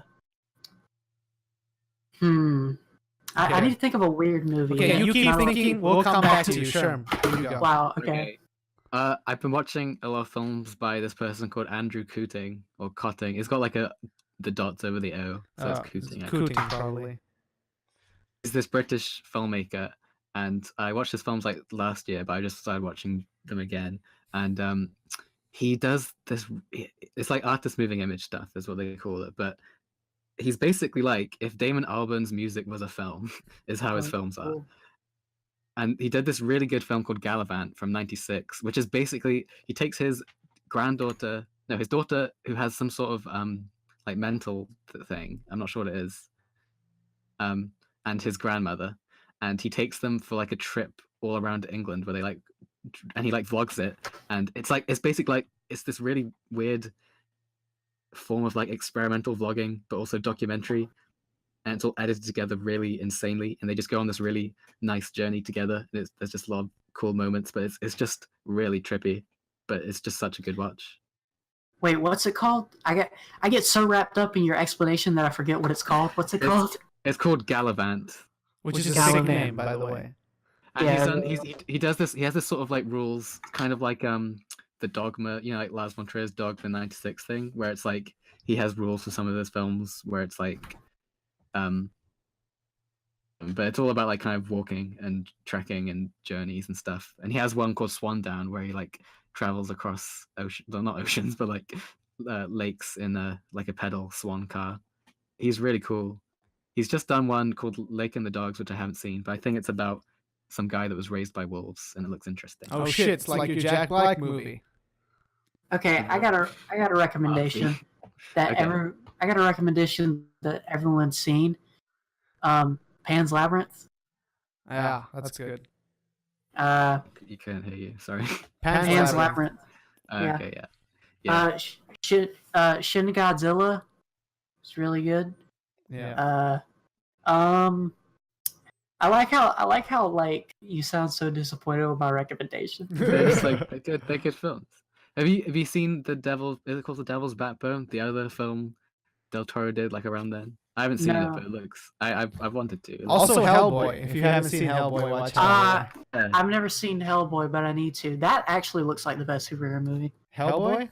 Ron Perlman is just kind of funny. It's really fun to watch him. I'm do his ready to thing. check it. I need to think of a better recommendation though. Okay, I'm mad now. okay. You think again, and then we'll go do another round, and we'll come back to you again. Okay. I gotta think of one now. Yeah. Okay. Let's see. Oh yeah, the 2012 movie, 2012, which is underrated. I like it. It's a good movie. It's No, it is. No, Yes, it is. It is. It's not, but it is. What's Okay. that? All right. Sherm, you go. I mean, I of course recommend the Greg Araki Teenage Apocalypse trilogy. They're really good. But this is more popular, but I love Synecdoche, New York, and Anomalisa, and all the Charlie Kaufman films. Every Charlie They're very Kaufman good. I ever. haven't seen them. Oh, okay. Adaptation's not as good, but I do like it. And I have a oh, I'm not not keen on finally. Eternal Sunshine. I'm sorry. Eternal Sunshine too. Throw that in there. Yeah. All right. I have an actual good recommendation. If any of you want to see some because a lot of people out there, let's be honest, they're like, oh, I don't like those black and white old movies because they're boring. And, you can't really argue, it's whatever. It's aesthetic difference. But one of the best black and white movies ever. First of all, they're stupid because black and white is an amazing aesthetic. Okay. Say the name of the movie. All right. It's called 12 Angry Men. I knew he was going to say that when he started saying black and white. I knew that was going to be the recommendation. It's really good. That's They're like really. remember when we said American Psycho is baby's first whatever? This is like baby's first black and white. Well, that's fine. It's still a good movie though, so it's fine. It's really good. Based on a play. I read There's not. Yeah, I really wanted to when I was just in Manchester uni, just doing and not having any time to do stuff. I was just like wanting to go to comedy clubs, and I wanted to read the entire script of 12 Angry Men as a one-person thing and like act as all the different people. And I really wanted to do that, just That'd to be go up on cool. like comedy open mic nights and did that. And I tried to memorize the script. I got kind of far, like not that far, but just a few pages. Yeah. But it was going to be great. You know what would have made it? What would have made it even cooler is if you got your girlfriend to do the other part, and then you just kept her in the audience, and then told nobody that she was a shill, and then just talked to her like you're addressing a person in the crowd, and that would have been next level, completely We had a very random. similar idea. I might Alright. live stream or something if I get around to it because I You want to should do it. do that. I have another recommendation. Okay. But I can't remember the full title. It's Mr. Something Goes to Washington. Bob Forehead Goes to Washington. No, it's Mr. That's a fucking old. No one's gonna guess. Is it Mr. Rogers? Are you recommending a No. Mr. Rogers movie? Hold on. Mr. Blank Goes to Washington. Hold on. Is it Mr. Elvis Goes to Washington and meets Mr. Nixon? Yeah. No. Well, hey, didn't they make a movie like that? What is that movie? Yeah, they've made two and they're both alright. Mr. Smith Goes to Washington. It's a good movie. It's from 1939. It's good, yeah. Okay. And then after you're done watching that, watch the Simpsons episode Mr. Lisa Goes to Washington. I knew it. I knew there had to be a pop culture connection. I was like, there's no way. Listen. Yeah. Well, actually, all right, I'm the hipster because I actually saw Mr. Smith Goes to Washington before I saw the Simpsons episode. So take that. But Is it the one where but Lisa Mr. goes and like pushes a petition? Yeah. She positions to stop. I believe it's the sludge that's going in the I know what bay. movie this is. I know what movie this is. Okay, I got it finally. I'm gonna Yeah. recommend some black and white films quickly. Okay, go for it. it's like a German expressionist film. It's really, really, really good. I love it. What is it? What's it? It's about so it's about this guy. No, what's the name of the movie? What's the name? First. The Man Who Laughed. Oh, okay. Man Okay. who Now laughed. you can describe it. Okay. Hold on. I have another recommendation after you describe it. I'm sorry. This is going on Okay, so long. go. Well, this is my last one, and we'll have this last one each. But The Man Who Okay. Laughed is about this old German film, like 20s, and it's about this guy, this little kid who is like the rightful heir to a throne, and they kind of the kings and queens, whatever, don't want him to inherit it, so they send someone out to kill him, but then he actually ends up and so he's in a permanent smile for his whole life, and so then he grows up like living in the circus, and he laughs at him and makes fun of him, but then he grows up with this blind woman, and they're in love because she can't see his face, and it's very like big Shakespearean plot of lots of interconnected things happening really satisfyingly. That sounds really cool. Yeah. Okay, I have another one that, Sherm, you're probably gonna know this because you're in film school. This is a famous one. Un Chien Adalo. Are you saying Yeah. saying Un Chien Dalo? Yeah, I'm sorry, I'm butchering it. Also, there's another like early 40s or 50s French movie called The Boy in the Red Balloon. Should watch that too. Yeah, that's good. The Boy in the Red Balloon. Let me look. Meshes of the Afternoon is also a good companion to those sort of things. Un Chien Andalo is like really ahead of its time and really good to me. I love it. It's so good. Also, completely different from all this is Motorcycle Diaries. You should watch that too. What's that? All right, let me write that down. Oh, Motorcycle. Diaries. Oh, you haven't seen Motorcycle Diaries? I for sure thought you'd seen it. It's like a young Che Guevara, like on a motorcycle. Him and his friend go all throughout South America to like see what all the countries are like because he wants to take a road trip before he becomes a doctor. But at the end, he becomes a revolutionary. So that's like the twist. But they don't show that in the movie. You have to like draw that inference yourself. It's a good movie. That's cool. Oh, and I have another film directed by Salvador Dali, and this is actually my favorite Disney film, probably. It's called Destino. Yeah, Destino. I thought you were going to say like Spirit the Horse movie or something. No, Destino. It actually was directed by Walt Disney and Salvador Dali. They worked together. It's good. No, it wasn't directed by Salvador Dali. It was written by him, I believe. I forgot all my movie recommendations. I should have written them down. I was thinking of stuff as you were talking. I forgot. Okay. All right. And Destino and Unciato are really short, so you can watch those easily. What is Unciato? Is that a different one from the one you said before? Yeah, it's different. It's a no. I said that before. Unciato. Oh. It sounds completely different from what you said before, but okay. Because I'm pronouncing it wrong every time. I always find it funny when Americans like pronounce a word like different every single time they say it. I just think it's hilarious. You are American. No, I'm Canadian. I live in Canada. Oh, I thought you lived in America. I American. I quit. Or whatever. I'm the only American here. Yeah, that's which is amazing. By the way, you should draw me with a gun. Draw wearing one of those ammo belts like in Rambo. Yeah. Draw me with a gun and a cowboy hat and a bird. Also watch the first Rocky. Underrated movie. Pretty good. Yes, that's an amazing movie. Watch Rocky. Okay. Yes. Should we just you have any other recommendations? Should we just end it there since we all agreed on that? There's a really good parody film of Rocky called like, and it's so stupid. Wait, what's it called? What's it called? But they replaced the R with something. It's like Bucky. Oh. I was gonna say Saki. That was pretty cool too. Okay. Also, there's a movie that came out last year called Borg vs. McEnroe. Watch that too. That's good. What? Borg versus McEnroe, like the tennis players. About Star Trek. It's like ping pong tennis. Tennis? Tennis. What kind of freaking Light from Death Note plays tennis? No, but it's not about tennis. It's about two people. Borg versus what? McEnroe. McEnroe. He's British. He's like a British national hero. All right. Is he? Yeah. I don't keep up. No, I think he's American. No, stop. Take that back. He's American. Shout out to Lock, Stock, Rock and Two Smoking Barrels, a very good British film. Shout out to Shia LaBeouf. Okay. Went on. This recommendation's went on. Actual cannibal Shia LaBeouf. Guys, come on. We're going up to 3 hours now. We're past 3 hours. We should just wind it up. Like for real though. This is a Yeah. Okay, wait. I'm done. Sherm, do one last recommendation, and Jig one last, and then we're done. Or if you're done, that's fine. Does anyone have anything else to say? I can think of one. Don't do that. Jig. Okay. You go. Sherm. Wait, let me just look up the director. My last recommendation is this film called Afterlife.